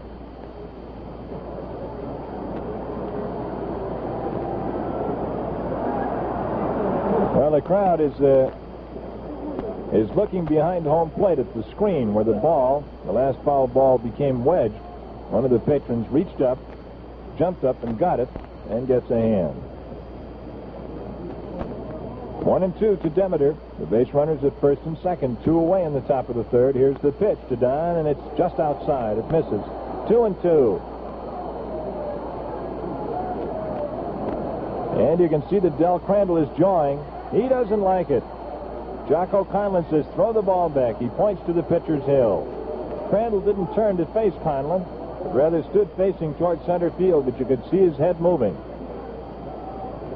And Conlon stepped around to face him, pointed to the hill, and said, throw it back. 2-2 count to Demeter. Crandall thought he was out of the inning with that one. All right, runners off at first and at second. Willey taking all of the time necessary. A big ball game. All right, here's the pitch. Demeter swings and fouls another one back. And this sails into the upper deck behind home plate.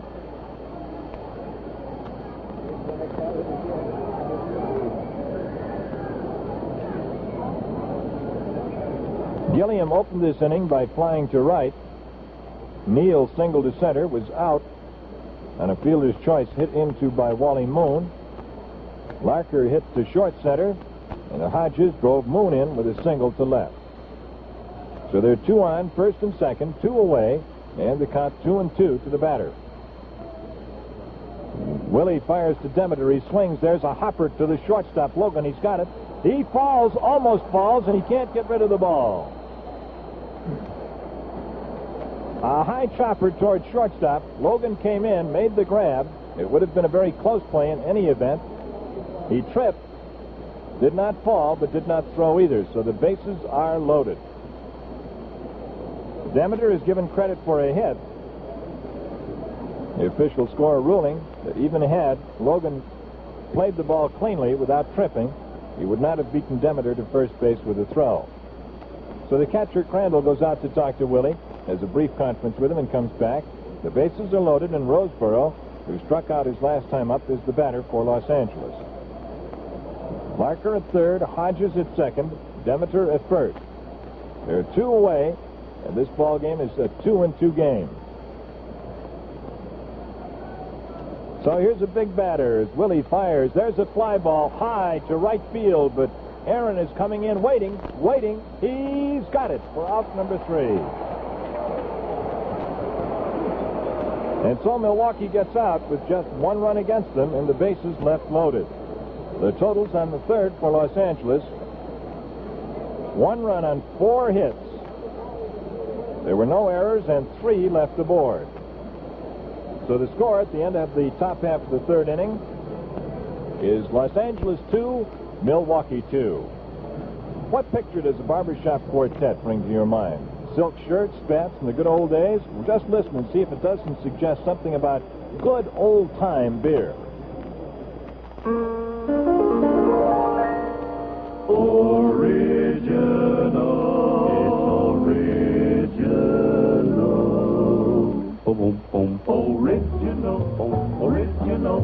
Original, and it's here. The original Pabst Blue Ribbon beer. Yes, the original Pabst Blue Ribbon is here. Such a beer hasn't been enjoyed in America in over 50 years. Look for the special label that says, "This is the original Pabst Blue Ribbon beer." Nature's choicest products provide its prized flavor. Only the finest of hops and grains are used. Selected as America's best in 1893. The original, get original Pabst Blue Ribbon beer.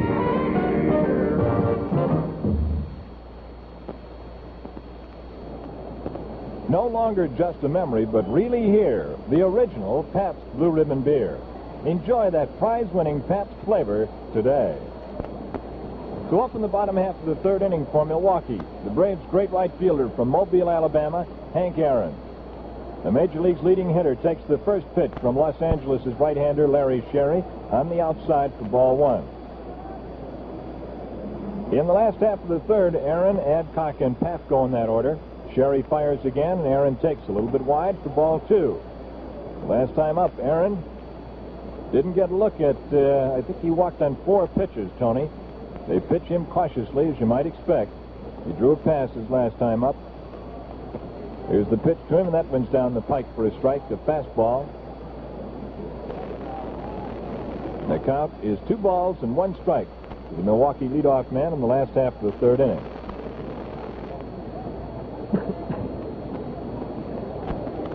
The outfield swung way around toward left field and deep for Aaron. He takes the next one too close for a ball, and that makes it 3-1.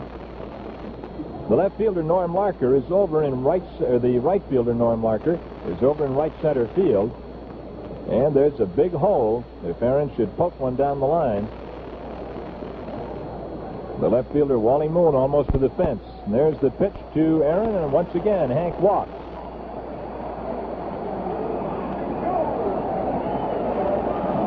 Aaron draws another walk. That brings up Joe Adcock with Aaron the lead run at first base. Adcock, his last trip to the plate, the big fellow struck out against McDevitt.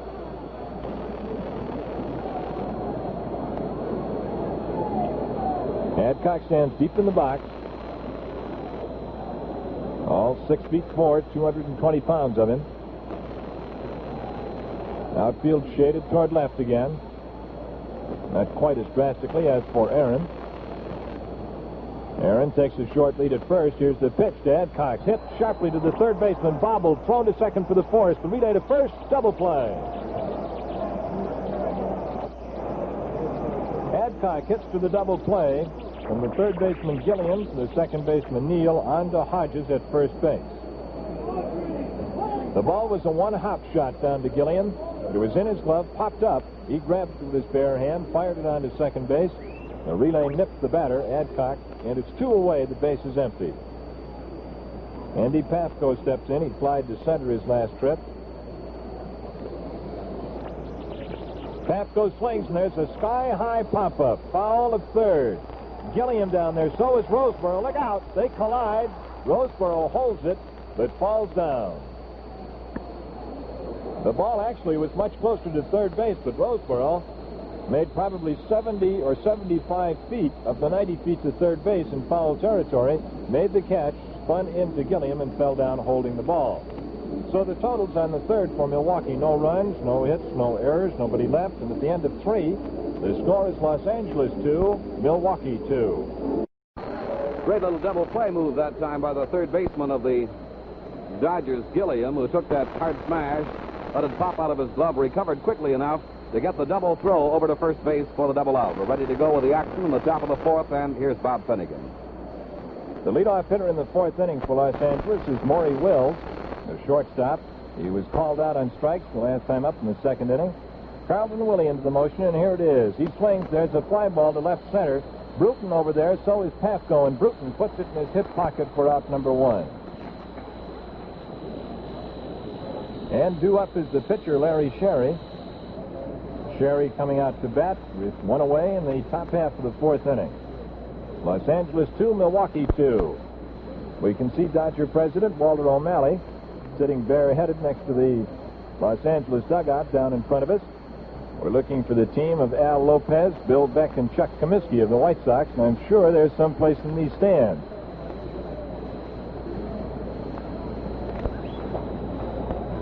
All right, here's Sherry, right-hand swinger. Dodger pitcher number 2. The first one to him is fouled back into the upper deck behind home plate. Strike 1 count. Los Angeles scored in the 1st inning and in the 3rd, singletons each time. Milwaukee scored a pair in the 2nd, and we've got a tie game. Both teams would like very much to get off the first game jump, win the first one before heading for Los Angeles tomorrow. Sherry swings and misses and really spun around. He looked like an outfielder, Tony, going for the home run batting championship, didn't he? Some of those boys really wind up and go after it. So it's an 0-2 count to pitcher Sherry. He swings not far enough around for that to be called a strike and ducks under a high, hard fastball. Wound up on the seat of his pants and is up dusting his uniform off now. A great personality and the veteran National League arbiter behind home plate today, Jack O'Conlon, heading up a 6-man umpiring crew at all bases and down the foul lines. Here's the pitch to Sherry. He swings and fouls another one back behind home plate into the upper deck.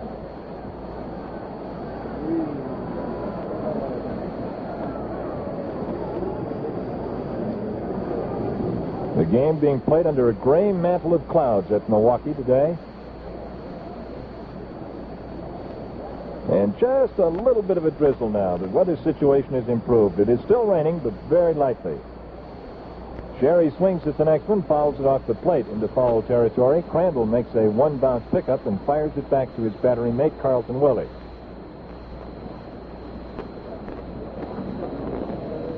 A great Los Angeles shortstop, coaching at third base. And when I say Dodger shortstop, I'm sure you're thinking of the Kentucky Colonel, Pee Wee Reese. Here's the pitch to Sherry, misses outside. That makes it 2-2.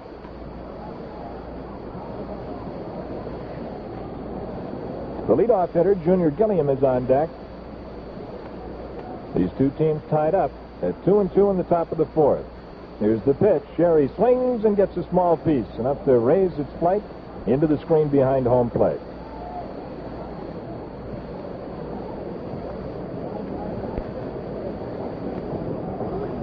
Jack O'Conlon calls time behind the plate to get a fresh supply of baseballs. The outfield for Sherry is just about medium depth and pulled slightly toward the left field line. All right, Willey with the 2-2 pitch to his pitching opponent of the moment. It's fouled again back into the screen, and Sherry is making Willey throw a lot of pitches. Danny McDevitt started for Los Angeles. He was taken out with 1 out in the 2nd inning and relieved by the batter now, Sherry.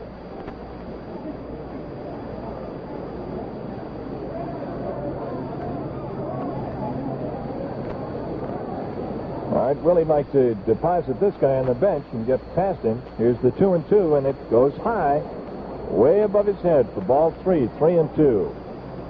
That one looked like it slipped off, a fastball that took off and kept going and kept going. And Crandall had to come off his haunches quickly to bring it down.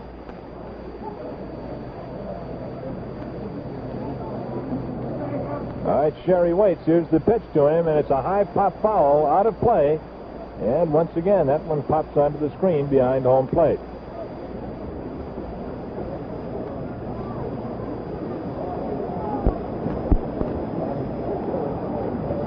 Full count of 3-2 to the Dodger pitcher. The leadoff man, Gilliam, the on-deck batter, is one away with nobody on in the top of the fourth inning at Milwaukee, and it's a 2-2 game. All right, here it is from Willey. He's cut on and fouled again. Tony, get out a new score sheet for foul balls. We're running out of space. He's costing us money out there. You know that, don't you? There's a high hill down the right field line and out of the ballpark here at Milwaukee, which must be, I should say, almost a mile from home plate. That hill, which has a view of probably three-quarters of the playing field, is filled with people. Here it is. It is ball four, and he lost him.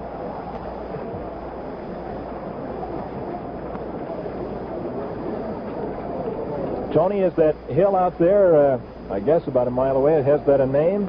I don't know if it has a name or not. It was partially constructed by the Milwaukee Braves for the veterans who are at Woods Hospital, which is right over in that neighborhood. And a lot of the boys who have a chance to get away from the hospital come over and sit up there and watch the ball game. Pretty good sunshine spot for them in the summer. All right, here's Gilliam. Teammate at first base, pitcher Sherry. Gilliam is fouled out and flied out. The pitch to Junior, and he takes outside for a ball. 1-0. So once again, a team has a chance with a runner on to move ahead. Lead run represented at first base. Gilliam waits for the pitch from Carlton Willey. He swings, and there's a high pop-up. Back of the plate, Crandall and Mathews. Mathews calls, and he takes it about 5 feet from home plate, straddling the base path down the third base side. So that makes it 2 away. Leaves Sherry at first base and brings up Charlie Neal. After Gilliam popped out, WOKO lost the radio signal for the rest of the fourth inning. So we'll give you what happened in the fourth inning and then take you to the fifth inning of play. To end the inning for the Dodgers in the top of the fourth, Charlie Neal flied out to Pafko in short left field. And for the Dodgers in the fourth inning, they got no runs, no hits, there were no errors, and there was 1 man left. Before the bottom half of the fourth inning started, it stopped raining. Johnny Logan struck out to begin the inning for the Braves. Following the strikeout, Del Crandall lined a single to left field. Bill Bruton then forced Crandall at second base, Gil Hodges picking up the ground ball and throwing to Maury Wills for the force out. Then Carlton Willey, the pitcher, singled to center field, Bruton stopping at second base. However, the inning ended when Bobby Avila was called out on strikes. So for the Braves in the fourth inning, no runs, 2 hits, no errors, and there were 2 left. So at the end of 4 innings of play, the score is the Dodgers 2 and the Braves 2. Now let's return to the radio broadcast from Milwaukee, where Bob Finnegan and Tony Flynn are on board again to bring you the remainder of Game 1 of the best-of-3 National League Playoff Series between the Dodgers and the Braves. Take the mic over, Tony. Sounds good to me. How about you? Let's try some of that prize-winning Pabst Blue Ribbon beer flavor and see how good the good old days really were. Well, we have a 2-2 ball game here at County Stadium as we go into the top half of the fifth inning with the Dodgers and the Braves in the opening game of the 1959 National League Playoffs. 3 games to decide who will take on the Chicago White Sox for the World Series battle.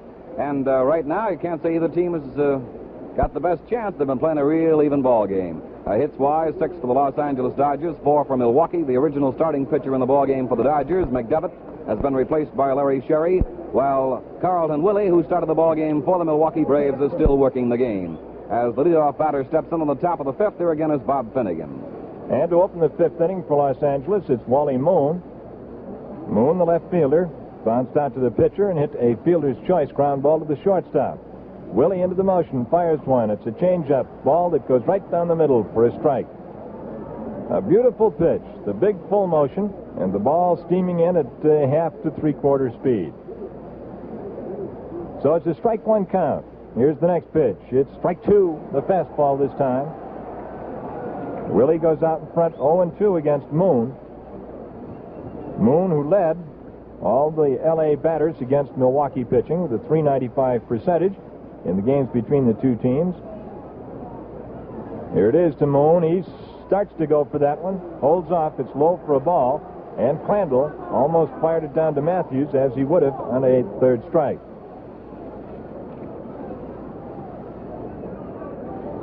So it's a 1-2 count to Moon. 2-2 game, all knotted up. Each team looking to go ahead. Here's the pitch. Change up into the dirt this time. And the count goes even at 2 balls and 2 strikes. Moon is the first hitter in the top half of the 5th inning here at Milwaukee. Moon has been a big help to Los Angeles all season. Came over to them in a trade with the St. Louis Cardinals. Carlton Willey into the full motion. The slim right-hander delivers. There's a ground ball past the first baseman into right field. A ground ball single past the outstretched glove of Joe Adcock. And the leadoff hitter for Los Angeles goes aboard.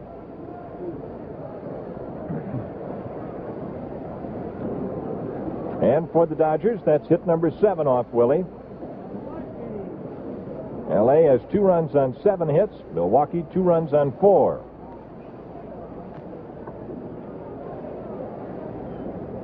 All of the hits thus far this afternoon have been for no more than 1 base. Norm Larker, who is 2 for 2, he's got 2 base hits and 2 trips as the batter, left-hand swinger. First pitch is cut on, fly ball, straightaway center. Billy Bruton coming in, camped. He grabs it for out number 1.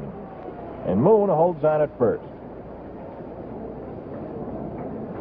Here's Gil Hodges. Hodges has been up twice. He's walked and singled to left.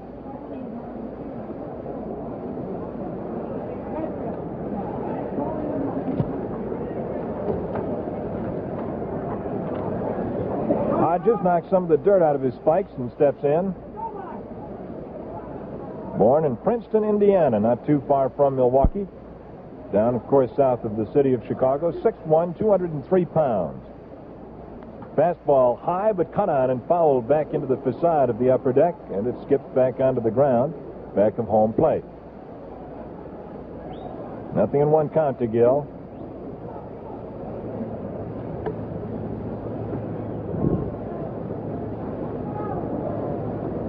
Hodges steps out of the batter's box and looks down at third base coach Pee Wee Reese and gets whatever sign is to be flashed. Reese, to our eyes, looked rather motionless, just clapped his hands together as if to encourage Hodges, and that's all. Here's the pitch to Gil. He swings, ground ball. Mathews can't get it. The shortstop to second for the force play, and Hodges goes on a fielder's choice. Mathews cut in front of Logan, tried to grab that one, but Logan made the play. On a relatively slowly hit ground ball, his throw to Avila was in time to force Moon, and it's 2 away. Short to second.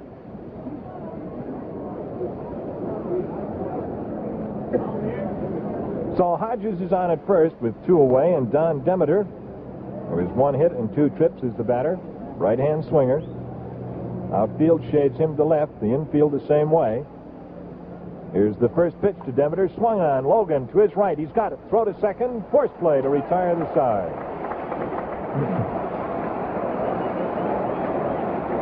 So the totals on the 5th inning for Los Angeles. No runs on 1 hit. There were no Milwaukee errors and 1 left. And the score at the middle of the 5th inning is Los Angeles 2, Milwaukee 2. Remarkable new Schick 3-speed electric razor. Set the speed, set the head.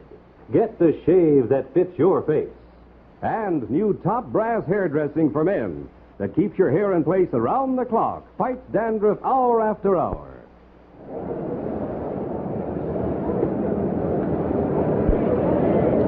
This is Bob Finnegan back at County Stadium in Milwaukee, Wisconsin, along with Tony Flynn of Milwaukee. Tony, it couldn't be any tighter at this point, could it? No, it couldn't. The Dodgers scoring a single run in the first and another in the third. Have had men on base fairly frequently. The Braves mounted only 1 large offense, and that was in the second when they combined a walk, 2 singles, and an error to score 2 runs and momentarily take the lead. The Dodgers came right back to tie it in the top of the third, and it's been an even ball game since that time. We're going now to the bottom half of the 5th inning. Eddie Mathews in the batter's box. Here's Bob. Mathews is 0 for 2 today. The first pitch to him sails high, a fastball for ball 1. Sherry came on with 1 away in the second inning in relief of McDevitt. And since that time, he has given up 1 hit. 2 hits, rather, both in the 4th inning. 2-2 game. Next pitch to Mathews is inside for a ball, and that makes it 2-0. The outfield is playing Mathews very deep as well they might.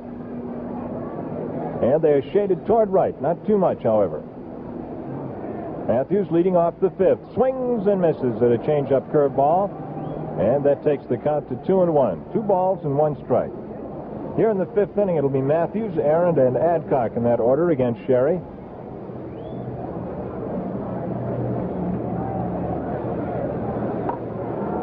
All right, the right-hander delivers to Mathews. He swings a sky-high foul back of the plate, out of play. And it lands in the upper deck right behind home plate.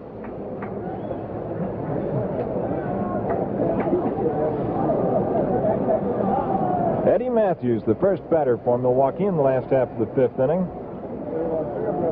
Mathews struck out in the 1st inning. He bounced out to the second baseman in the 2nd. The third baseman, Junior Gilliam, way off the line at 3rd. Here's the pitch to Mathews. Swung on, fly ball, straight away center. The center fielder, Demeter, slips. He can't get to it, but the left fielder, Moon, cuts in front of him and makes the catch. A fly ball to left center that looked like it might fall in, but hung high enough for the left fielder, Wally Moon, fleet of foot, to get over to make the catch. So it's 1 away, and here's Aaron. Aaron has been up twice, but officially for the day has not yet been up. He's walked twice.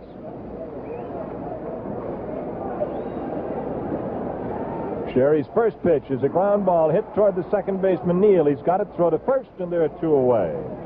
He beat Aaron by 3 steps.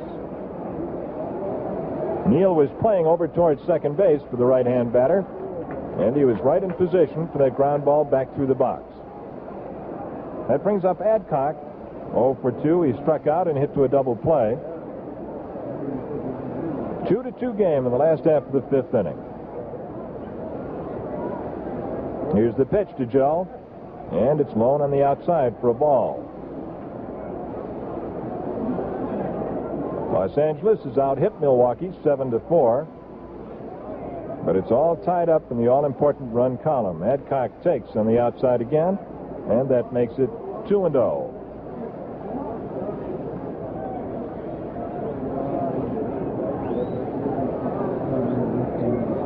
Two down in the 5th for Milwaukee. All of the scoring done in the first 3. He takes a half swing and not far enough at a low outside fastball, and that takes it to 3-0. 3-0 count to Adcock with Pafko on deck.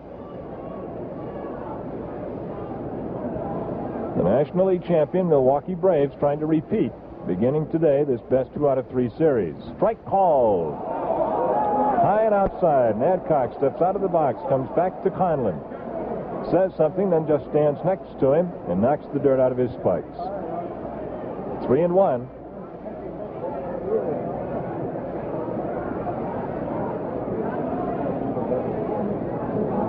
All right, here's Sherry's pitch to Adcock, and he low bridges him, ball 4. A fastball that looked like it got away sailed over Adcock's head, and he trots down to first base. That's walk number 2 given up by Sherry. And for Milwaukee, that's their 4th walk this afternoon.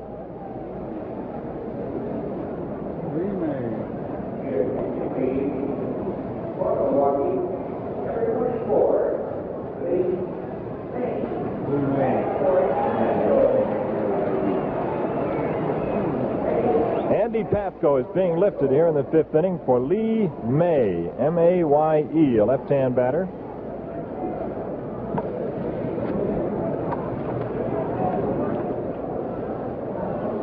May on the season hit .223.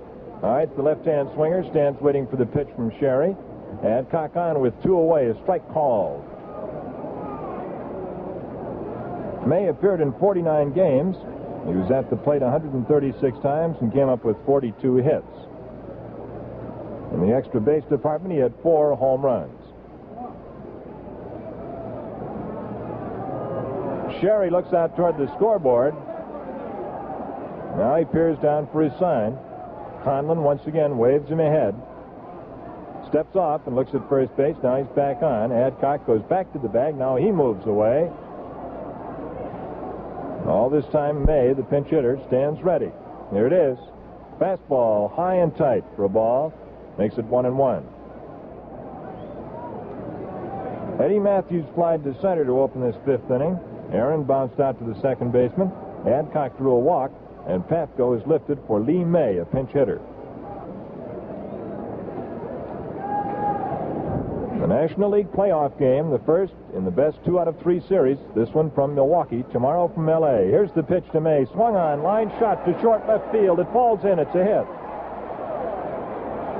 He golfed one out into left field.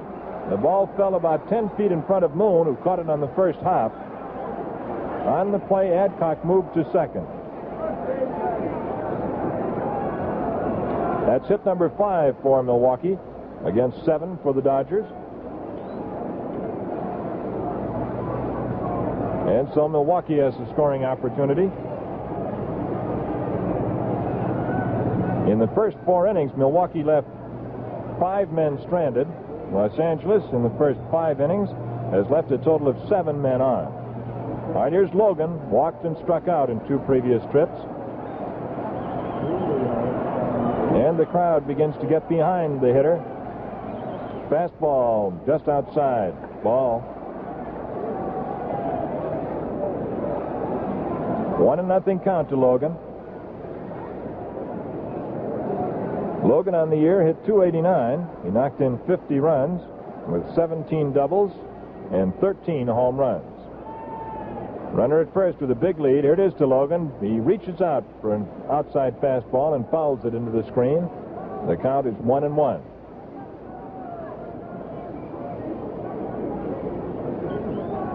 Lee May, in a pinch hitter's role, singled to left. He's at first base with 2 away.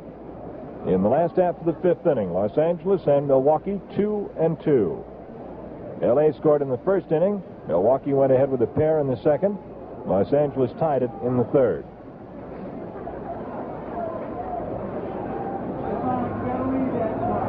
All right, here's the stretch by Sherry. The pitch is cut on and fouled, but held by the catcher. 1-2. Ball 1, strike 2 count.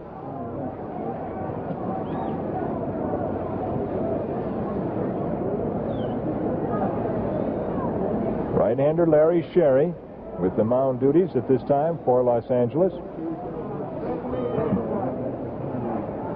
Johnny Logan, the Milwaukee batter. 2 away, runner at first, last half of the 5th inning. Here's the pitch to Logan. He swings not far enough around. He held off in time on an outside curveball. And the count is 2-2. 2 balls and 2 strikes to Logan.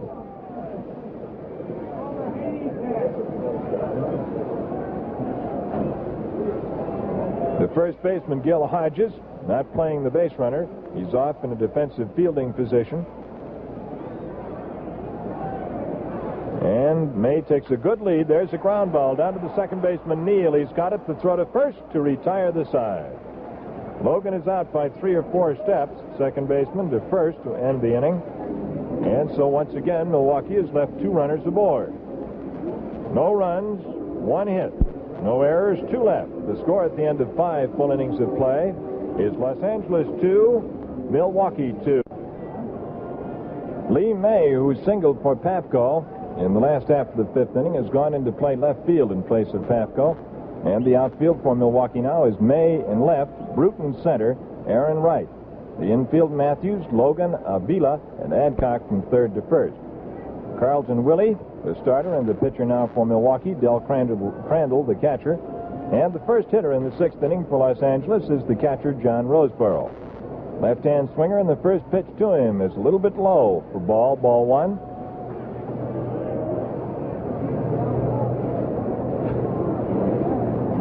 1-0 count. Roseboro's been up there twice. He struck out and flied out. Here's the pitch to him. Cut on and fouled into the screen back of the plate. And one of the members of a broadcast crew behind home plate reached out and caught that thing with a fish net that I think was designed, Tony, to catch whales. Designed to catch baseball. Boy, he wasn't taking any chances with the size of that thing. All right, 1-1 to Roseboro. It's low for a ball. 2-1. Is that a regular occurrence? Is he part of the... That's Earl Gillespie. He does the games out of the Milwaukee area very regularly, and they send these baseballs autographed by the players to sick children in the hospital. Oh, that's wonderful. 2-1. Roseboro, the batter. Cut on, fly ball, deep right, going. Aaron back against the fence. It is gone. A home run.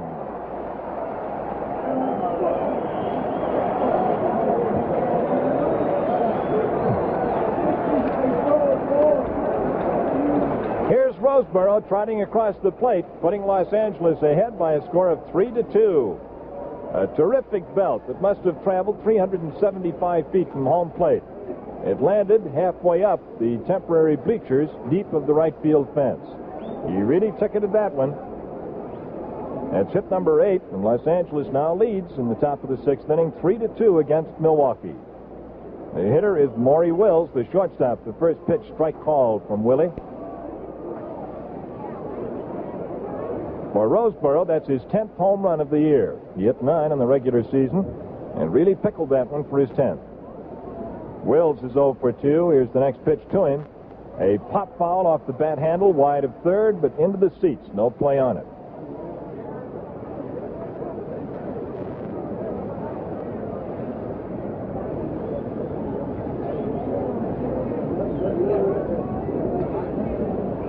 Three to 2 ball game.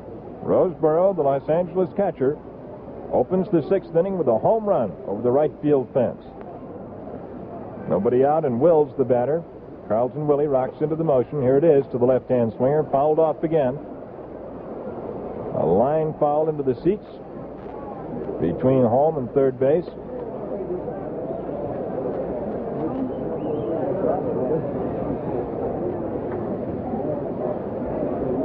So it's an 0-2 count to the L.A. shortstop. Fastball swung on down to Logan for Milwaukee. The flip to first in time, and he beats him by a step. Short to third, one away. And the pitcher, Sherry, is due to come out of the dugout, and here he comes. Well, Los Angeles has gone ahead by the slimmest of margins here in the 6th inning on a home run by catcher Johnny Roseboro. And the totals now read Los Angeles 3 runs on 8 hits, 1 error. Milwaukee 2 runs on 5 hits and no errors. Los Angeles has left a total of 7 men stranded. Milwaukee has had scoring opportunities 2 and has left the same number. All right, Sherry gets the first pitch from Willey, and he goes for a high one, fouls it off into the seats wide of first.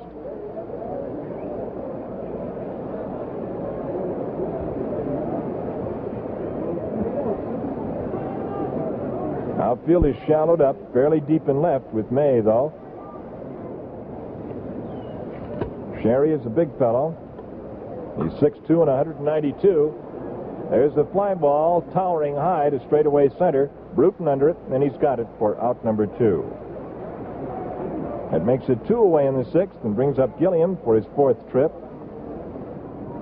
He's fouled out twice, both times to the third baseman, Eddie Mathews. And he has lofted 1 to right field, so he's 0 for 3. 2 down, Los Angeles 3, Milwaukee 2.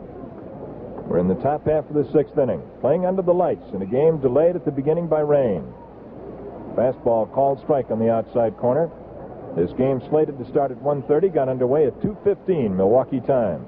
Held up because of rain. The first 4 innings were played in a steady drizzle. It has stopped now. On the outside with a change-up curve, 1-1. Carlton Willey is held 4th on the mound for Milwaukee. Since the beginning, he was the starter. Manager Walter Alston of Los Angeles lifted McDevitt with 1 away in the 2nd when he got into trouble, and Sherry took over. Fastball, cut on, fly ball, sliced down the left field line. May giving it a chase. He's into the corner and grabs it. That retires the side. The total's 1 run on 1 hit, the homer. No errors, none left. The score at the end of the top half of the 6th inning is Los Angeles 3, Milwaukee 2. You know, people are quick to recognize a real winner. And that's why so many men are now using top brass hairdressing. Here's why. Keeps hair in place around the clock. Top brass for men. Fights dandruff hour after hour. Top brass for men. Top brass. Men, with top brass, you get all the important things you've always wanted in a hairdressing. Top brass not only keeps your hair in place around the clock, but at the very same time, top brass fights dandruff hour after hour. The secret of top brass's success? It's in the exclusive top brass combination formula that gives you a new kind of greaseless holding action never before in a men's hairdressing. Plus, built-in active medication to scientifically fight dandruff. So for hair that has a distinctively healthy, handsome look, get top brass for men. It's great. If there's been any pressure, it's certainly been put on by the Dodgers in the last couple of games. Yesterday, they won early against the Cubs, and the Braves had to play the pressure, and they're playing it right now with a 3-2 score. And past the midpoint in this ball game, the Braves are going to have to get something on the scoreboard now, or go into this second game of the playoff one behind. Bob? The leadoff hitter in the last half of the 6th inning from Milwaukee is catcher Del Crandall, and the first pitch to him is too close for a ball 1. Each team has had numerous scoring opportunities. As a matter of fact, Milwaukee has had at least one base runner in every inning through the first 5. We're beginning the last half of the 6th now. Here's the pitch to Crandall. He swings and puts one on the ground to the shortstop, Wills. The throw to first in time, and there's one away. A routine ground ball down to the shortstop, and Crandall is out, 1 down. That sends to the plate Billy Bruton with 1 hit and 2 trips. We mentioned that Milwaukee has had at least one base runner an inning. On the other side of the fence, Los Angeles has had a base runner in every inning, with the exception of the second, when Willey struck out the side. All right, Bruton, left-hand batter. Sherry fires. It's low for a ball, a curveball. Well, the appearance of this field in this stadium right now is certainly just like a night game. It's a dark day with the lights on. A line drive, and the second baseman, Charlie Neal, makes the spear of the ball, heading back onto the right field grass and toward the foul line. That's 2 away as Bruton lines out to the second baseman. And Willey, the pitcher, is due, and we're going to get a pinch hitter. And that looks like Enos Country Slaughter.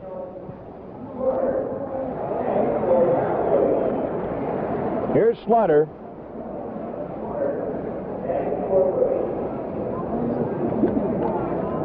Enos Country Slaughter, acquired by Milwaukee from the New York Yankees. He has appeared in 9 games for Milwaukee. He's been at bat 16 times and has had 3 hits. Well, this fellow is used to a lot of baseball and a lot of pressure.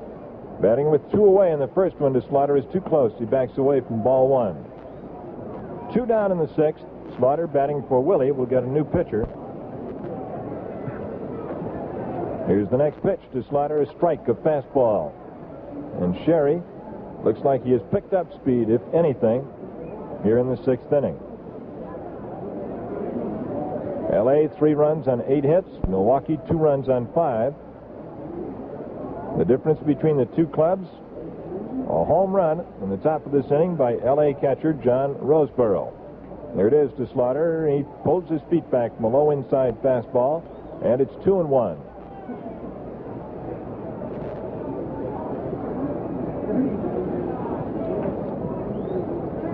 Two balls and 1 strike to Slaughter. Sherry gets his sign. Here it is to Country, low and inside.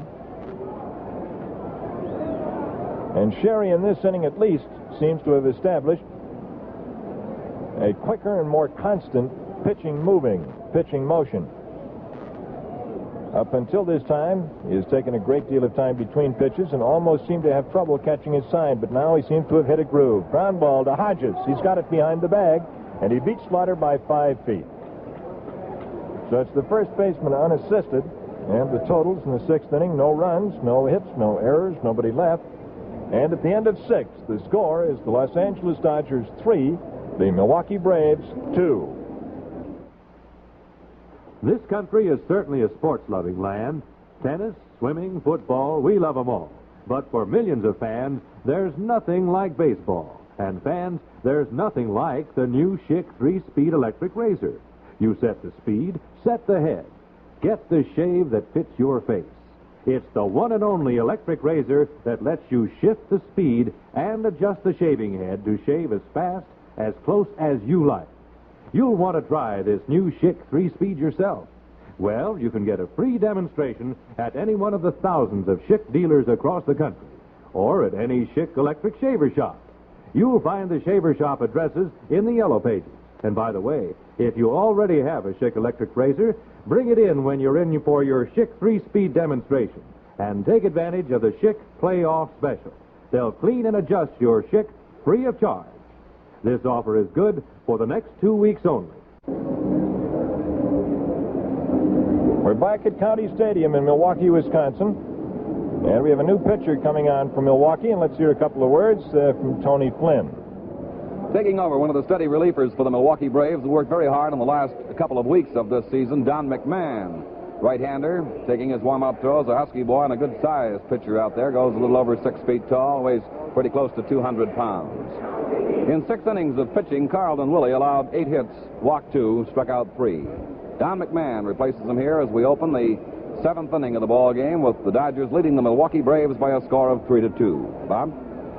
McMahon comes on with a 5-3 record for the 1959 season and an earned run average of .265. All of his appearances, and they numbered 58 in relief. There's the pitch and a line shot past the third baseman. It's a base hit to left field on the first pitch by the leadoff hitter in the 7th inning, Charlie Neal. Neal drilled a line drive just about a foot to the second base side of Mathews, and it's a base hit. So that's hit number 1 off McMahon, and it's the 9th base hit for Los Angeles this afternoon. LA 3, Milwaukee 2. This is the top of the 7th. And the number 2 batter in the inning is Wally Moon with 1 hit in 3 trips.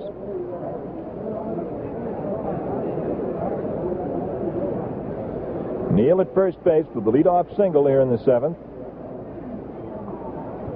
Moon, the handle of the bat, holding it at the end. He's going to bunt it. He lets it go by for a ball high. He's shortened up. And Crandall trots out to talk to McMahon. A ball, 1 count. And Fred Haney apparently, at least on that first pitch, had called for the sacrifice. Or it may have been a show.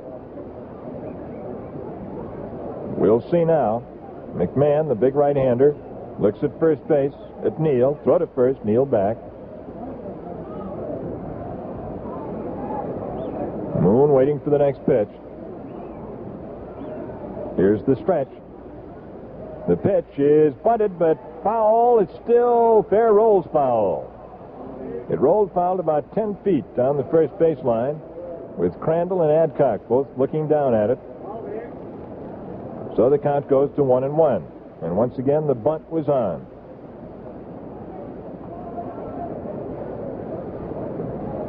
Walter Alston calling for the bunt, realizing in this situation, at least calculating, that 1 run can be awfully big. L.A. leads 3-2. All right, Moon waiting for the next pitch. Neal off at first base. Throw to first base, back in head first. Makes the tag of the bag with his hand. He's safe. 1-1 count. Out of the batter's box goes Moon to look down at the third base coach, Reese. Now he's ready again. Nobody out. Here's the pitch. He shortens up and watches it go by outside for a ball. That makes it 2-1.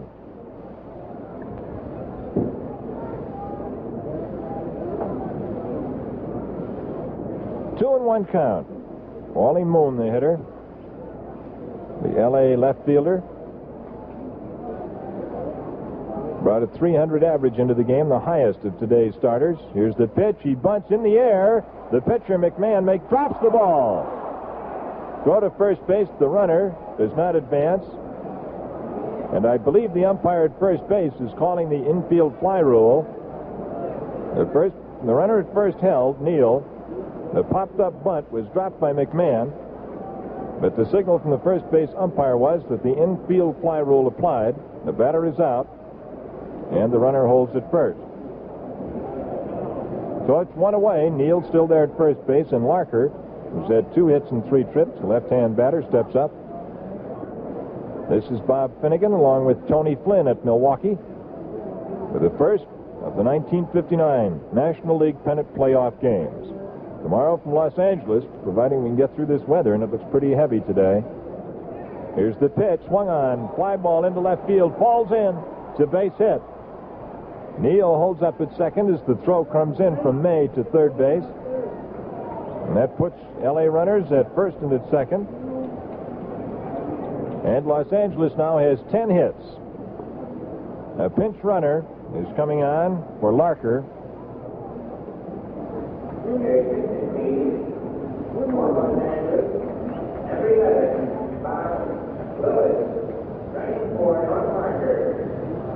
Lillis is running for Larker. Larker goes out of the game for Los Angeles, and we'll have a new right fielder in the bottom half of the 7th inning. Los Angeles 3, Milwaukee 2. Hodges, the batter. He's had 1 hit and 2 official trips, and he has walked. Neal at second. Larker at first. There's 1 away. Los Angeles has now doubled Milwaukee's hit output 10-5. Fastball hangs high and inside for ball 1. Although Milwaukee knocked out McDevitt in the 2nd inning, Sherry, since he has come on, pitching the rest of the 2nd, the 3rd, 4th, 5th, and 6th, has given up only 3 hits in that span. Here's the stretch by McMahon. Runners at first and second, edge away. Hodges swings and fouls it back into the screen. It's a strike. 1-1 count.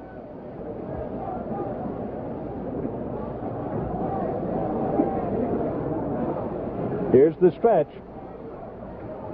And the pitch to Hodges. He swings, ground ball down to the third baseman Mathews. Throw to second to Avila. 1. Relay to first. Double play.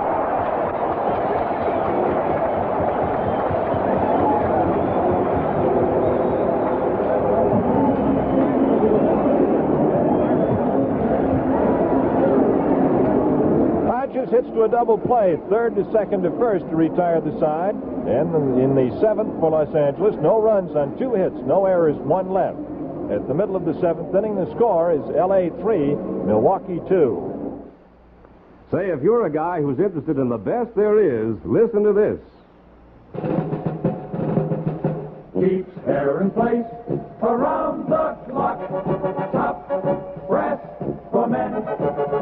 Fights dandruff hour after hour. Top brass for men. Top brass. Yes, men, Top Brass does a real job of grooming your hair, but that's just the beginning. Because Top Brass gives you the answer to your 2 biggest hair problems, dryness and dandruff. Now, you know what dry scalp means. Your hair looks dull and lifeless. Before you know it, you're brushing dandruff off your collar. But with Top Brass, that just can't happen. You see, first, Top Brass puts back moisture so it stops dry scalp. And second, it's medicated to fight dandruff. And get this, Top Brass is 100% non-greasy. So remember, Top brass for men. It's great.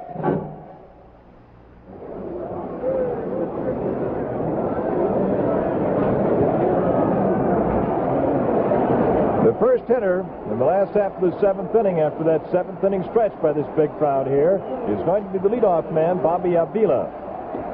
Sherry has gone into right field. There's a pitch inside to Avila, ball 1.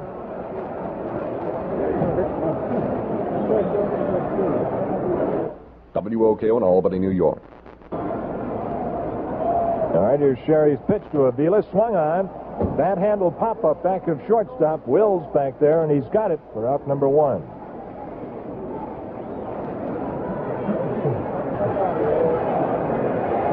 So there's one away in the 7th, and that brings up Eddie Mathews. Mathews is hitless in 3 trips. He struck out, bounced out, and flied to center. One away, last half of the 7th. Los Angeles 3, Milwaukee 2. LA out in front in this one. In an attempt to get the jump in this series, a short one, 2 out of 3. Tomorrow's game 2 will be played at Los Angeles.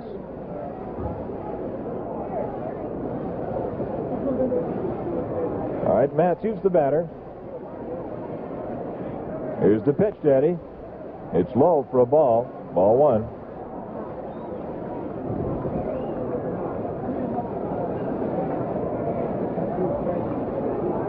Los Angeles and Milwaukee set a major league record yesterday when they tied for the pennant.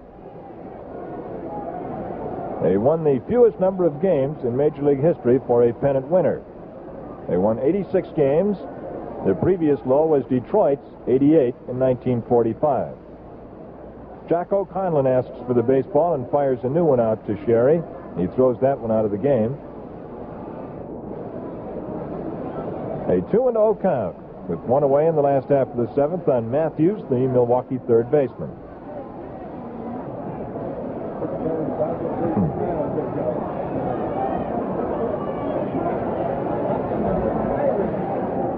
All right, Sherry, who came on with one away in the 2nd, and replacing McDevitt, fires to Mathews. A fly ball straight away center.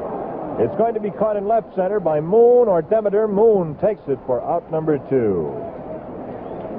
A ball sliced off towards center and faded into left center. It was caught by Moon for out number 2, and it brings up Aaron. Well, Hank has been up there 3 times. They've walked him twice, and he's bounced out once. So he's 0 for 1 today. This is the top of the order here in the 7th. Avila popped up to short. Mathews flied to left. Here's the first pitch to Aaron. He swings and fouls it into the screen, and he was going for the distance on that one. 3-2 Los Angeles. The Dodgers by 1 here in the last half of the 7th inning.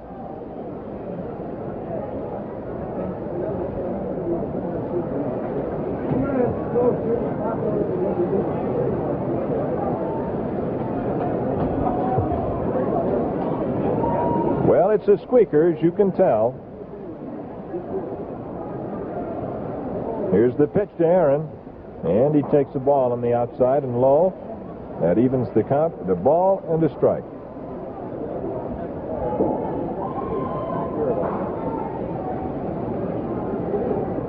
Sherry fires again to Aaron. He swings and misses at a fast curveball. Ball and 2 strikes.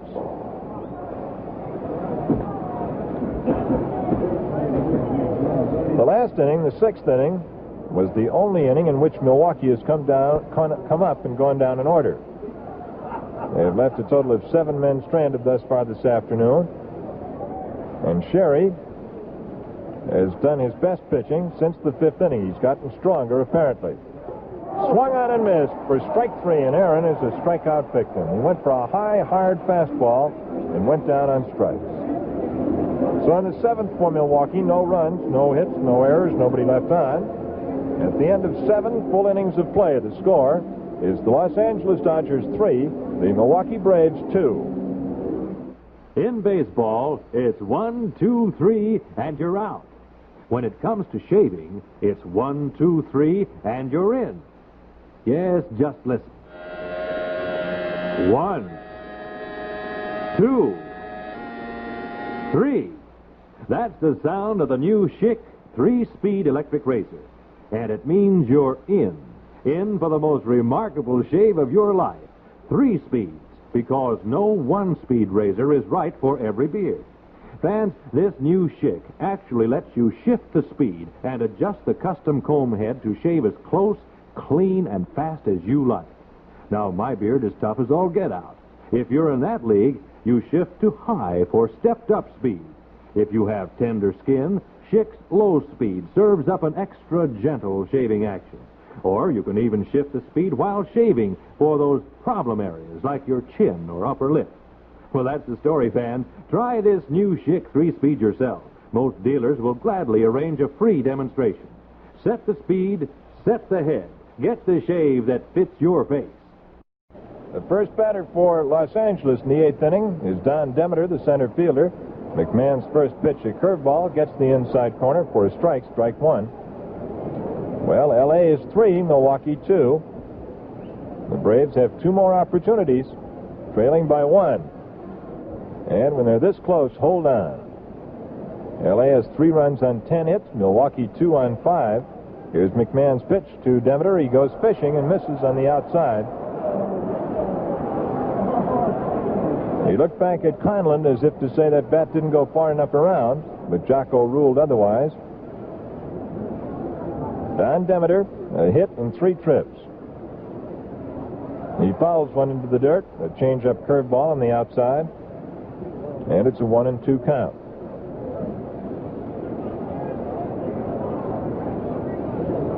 Over the course of the regular season, which ended yesterday, L.A. had the edge over Milwaukee 12-10. 12 Los Angeles victories to 10 for Milwaukee on the 22-game set. Here's the pitch to Demeter. He swings and misses at the fastball. Strike 3.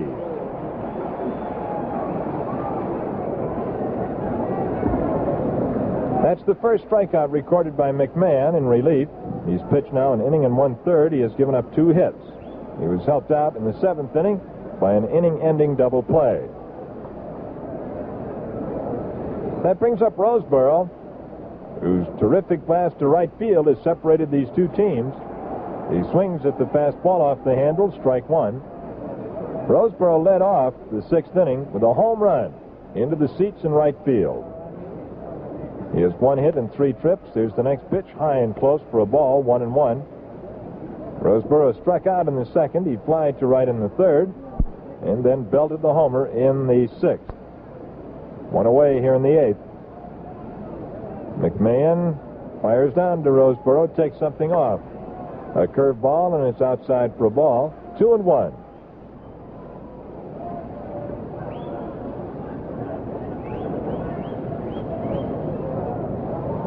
Don McMahon, the second Milwaukee pitcher. Each team has used 2. Strike call, the change-up pitch right down the middle. 2-2.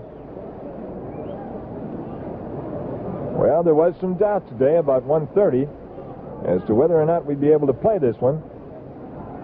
But even though the first 4 innings were played in rain, it has continued. There's a fly ball. Boy, that's hit a mile into the air. It's into the right field corner in foul territory. Aaron over there right in front of the stands and makes the catch about 15 feet foul of the line. So that makes it 2 away. Roseboro hit that a mile into the air. And Aaron trotted over into the corner into foul territory and made the catch. So it's 2 away in the 8th inning. Brings up the shortstop, Maury Wills. Wills has gone hitless in 3 trips. He struck out, flied out, and bounced out. Here's the pitch to him. He fouls it into the screen.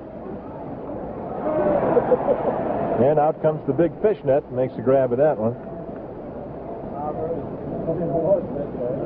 Los Angeles has left a total of 8 men on the bases thus far.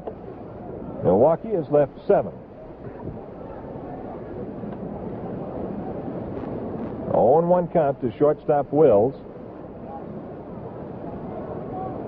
The outfield plays him toward left, even though he's a left-hand swinger, and they shallow up just a little bit.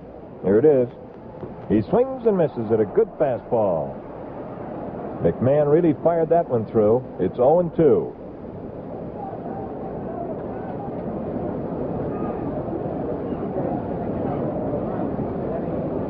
All right, the big right-hander set to work again. The 0-2 pitch, cut on and missed for strike 3 to retire the side. And McMahon struck out 2 of the 3 men to face him in the 8th inning. No runs, no hits, no errors, nobody left on.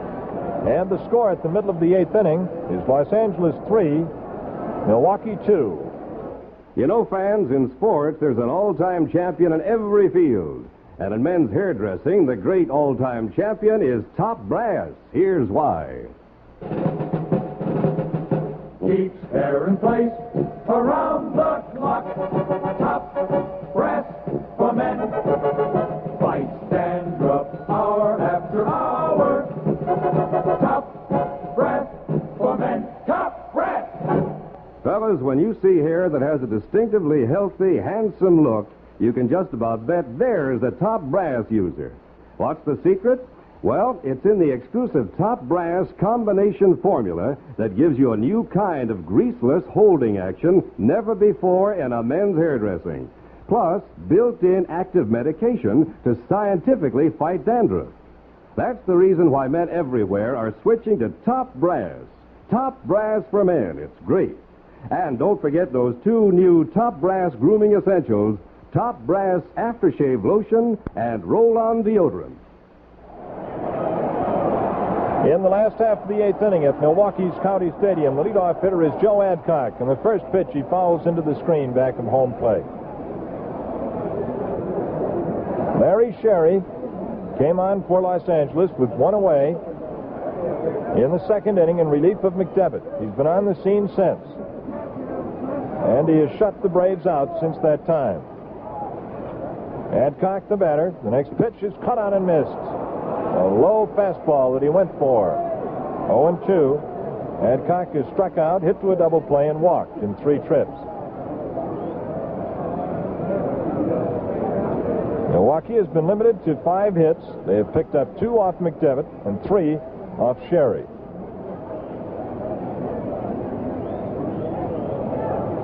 Here's the pitch to Adcock. A fastball called strike 3. And I think, Tony, that was the fastest pitch he threw all day. He seems to have been getting faster instead of getting slower. Faster working on the mound in his motion, and his delivery is coming in there in fine style. They've done a pretty good job of holding down the high average hitters of the Braves, like Adcock, Mathews, Aaron, and Johnny Logan. None of those have been able to come through with any consistent hitting at all today. As a matter of fact, I think they've all been shut out, just looking quickly here, Tony. Here's the pitch to May. He swings and golfs one off the bat handle, foul to third, into the seats. Let's see, Mathews has been blanked in 4 trips. Aaron has been blanked in 2 official trips. He's walked twice. Adcock has been blanked in 3 trips and walked once. So the hitting has come to 5 hits, 2 from Crandall, 1 from Bruton, 1 from May as a pinch hitter, and there's one other in there, Tony. 1 away in the 8th. May, the batter. He came in to replace Pafko in the 5th inning as a pinch hitter and took over the position. Into the dirt is the curveball. That's 2-1.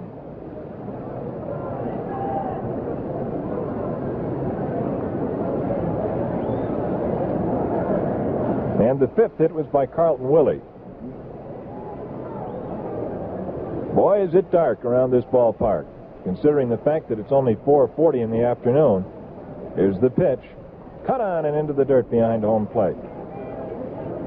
The count goes to 2-2 against May.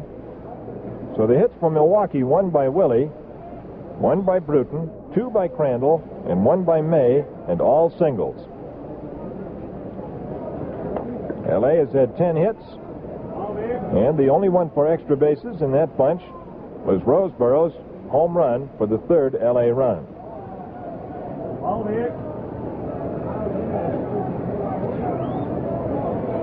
All right, Sherry gets his sign from Roseboro. A 1-run game, you got to be plenty careful. Fly ball, high but not deep. Center field, Demeter coming in. The shortstop is out there, Wills. He calls and takes it. Wills went back into short center field and stood in front of Demeter to make the catch. So that's 2 away in the 8th. Brings up Johnny Logan. Logan is walked, struck out, and bounced out.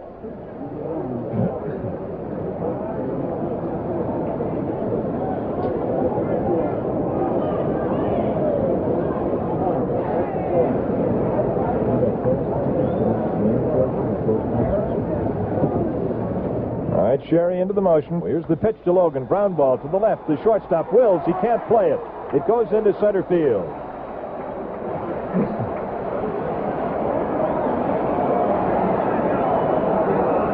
That's the first Milwaukee hit since the 5th inning. It is hit number 6 for the Braves, and it brings up Crandall.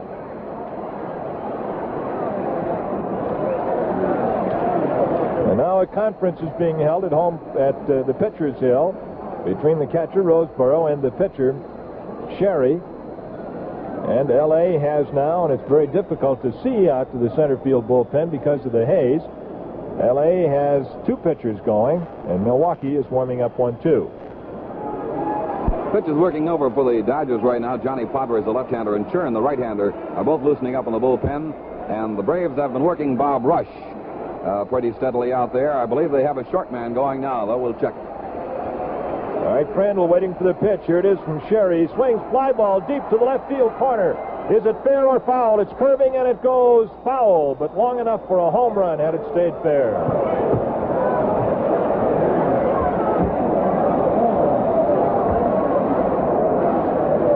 That ball hit by Crandall went foul by probably 5 or 6 feet. Foul of the corner. Had it stayed fair, a matter of 5 or 6 feet, it would have dropped just over a high fly ball just over the fence. But as it is, it's a long, noisy strike. Nothing in 1 count to Dell. Logan is the runner at first base. There are 2 away, last half of the 8th inning. Here's the pitch to Crandall, swung on, fouled off, and it goes to 0-2.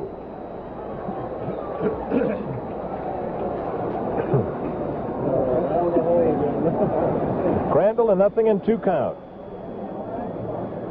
And the outfield overloaded to the left. The center fielder Demeter in left center. Moon deep and down the line in left. Here's the pitch to Crandall. It's outside. He misses with it. And as you can hear the crowd, he didn't miss by much. So the count is 1-2. Crandall the batter. Bruton the on-deck hitter. 2 away, and the base runner is Logan at first. L.A. leads Milwaukee 3-2. Here's the pitch to Crandall. It's high, way over his head for a ball. 2-2.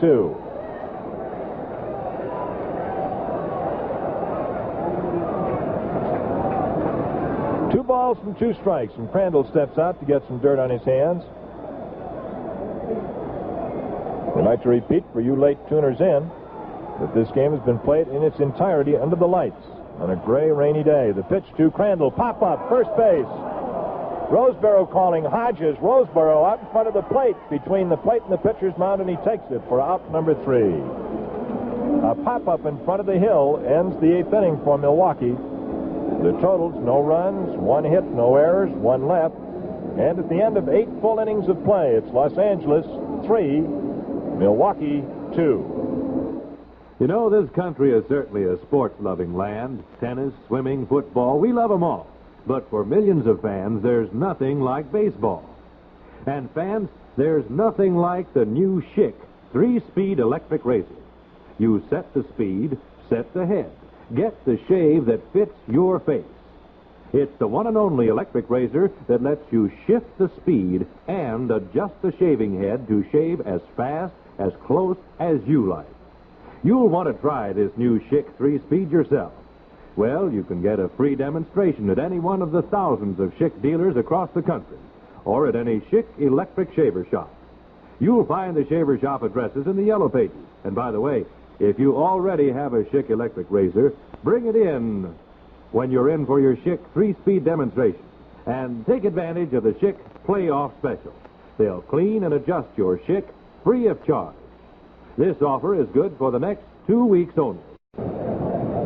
We go to the 9th inning at Milwaukee, and for a couple of words, Tony Flynn.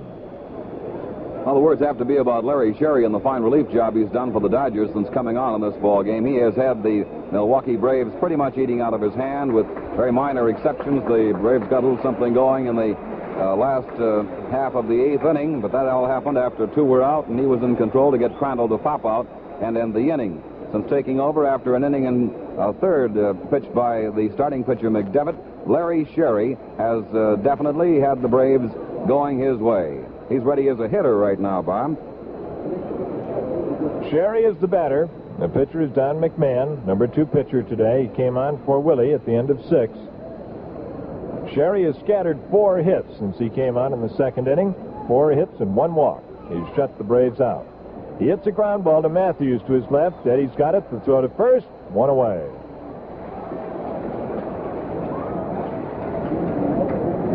So it's one down in the ninth inning for Los Angeles, the top half. The top of the order now, Gilliam and Neal to come up in that order against McMahon.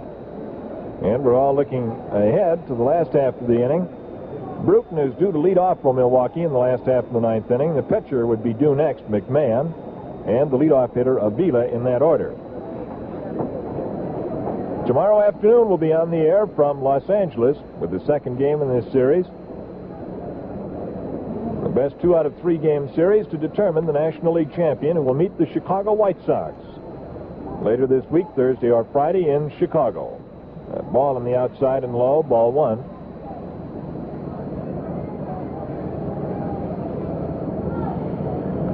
Gilliam has been up to the plate 4 times. He's hitless. There's a strike called across the letters on the inside corner. Gilliam has flied out twice and fouled out twice. Well, if you listen, you'll hear an aircraft in the background overhead.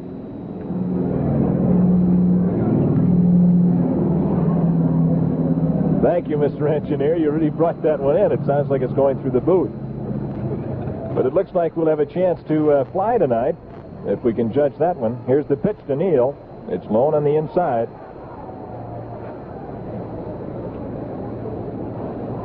Frank Jenner from Chicago handling the controls for us today. Our chief on audio. 3-1. Here's the pitch. It's too close. He walks.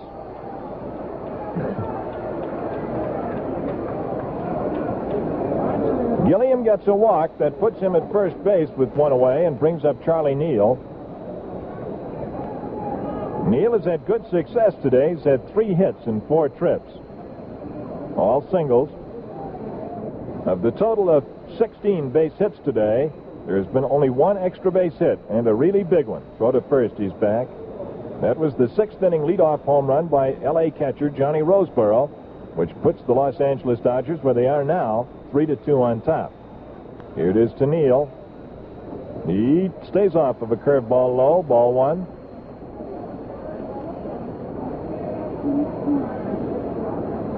Our director today from New York City, Bill McCallum, and producer Bill Whitehouse of ABC Sports.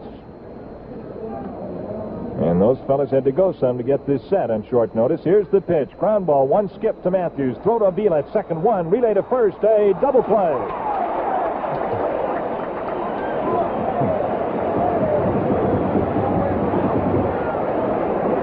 So in the 9th inning for Los Angeles, no runs, no hits, no errors, nobody left. And as we go to the bottom half of the 9th inning, the score is L.A. 3, Milwaukee 2. You know, people are quick to recognize a real winner. And that's why so many men are now using top brass hairdressing. Here's why. Keep hair in place around the clock. Top brass for men. Fight dandruff hour after hour. Top brass for men. Top brass. Men, with top brass, you get all the important things you've always wanted in a hairdressing. Top brass not only keeps your hair in place around the clock, but at the very same time, top brass fights dandruff hour after hour. The secret of top brass's success? It's in the exclusive top brass combination formula that gives you a new kind of greaseless holding action never before in a men's hairdressing. Plus, built-in active medication to scientifically fight dandruff. So for hair that has a distinctively healthy, handsome look, get top brass for men. It's great. The last half of the 9th inning and the last chance for Milwaukee in this first of the playoff series. Larry Sherry, the L.A. pitcher, has done a magnificent job since he came on in relief of McDevitt with 1 away in the 2nd inning. He has permitted since that time just 4 hits, and he has shut the Braves out. Here is Bruton. Bruton has 1 for 3, and the first one to him is a strike on the outside corner, letter high.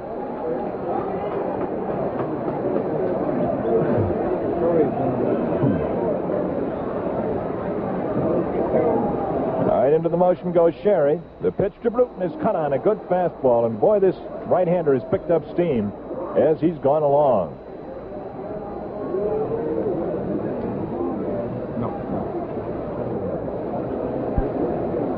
0-2 count. We're going to have a show after the game.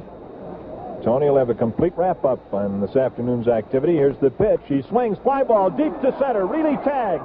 Demeter back against the wall, and he grabs it.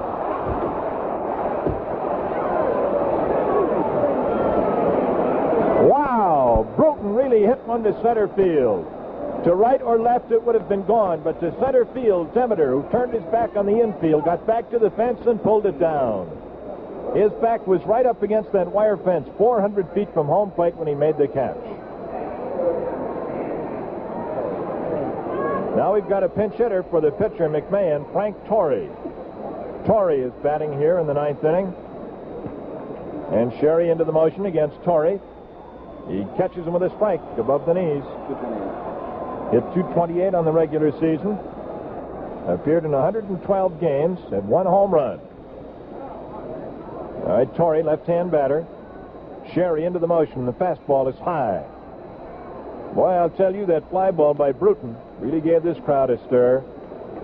Demeter just saw that one, turned his back on the infield and took off like he was on the 100-yard dash. Turned in front of the fence and made the catch. Here's the pitch to Torrey. Torrey swings, fly ball, right field, short. Here comes Norm Sherry hurrying. He grabs it.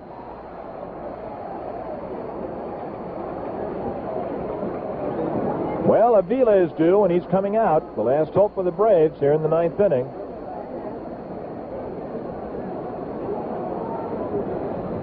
After the game, we'll have a quick look at the totals, and then we'll have a complete wrap-up with the story of today's encounter. And then we'll talk to you from Los Angeles tomorrow afternoon.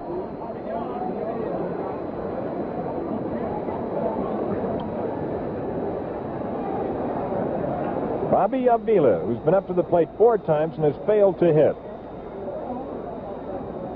The pitch is swung on a bat-handle pop-up. The third baseman, Gilliam, it's all over.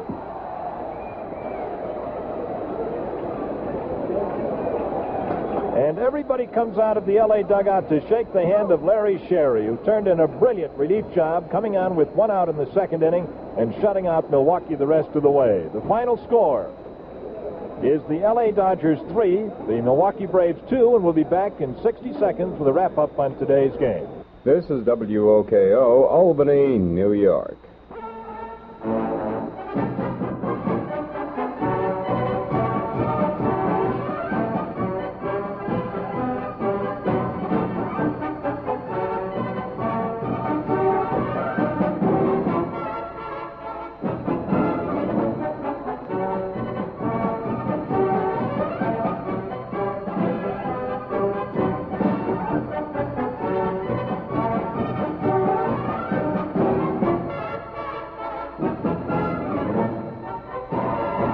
Well, hi there, baseball fans. It's time now for Baseball Roundup, brought to you by Troy Buick. Both Troy Buick branches are backed by 50 years of reliability and dependability.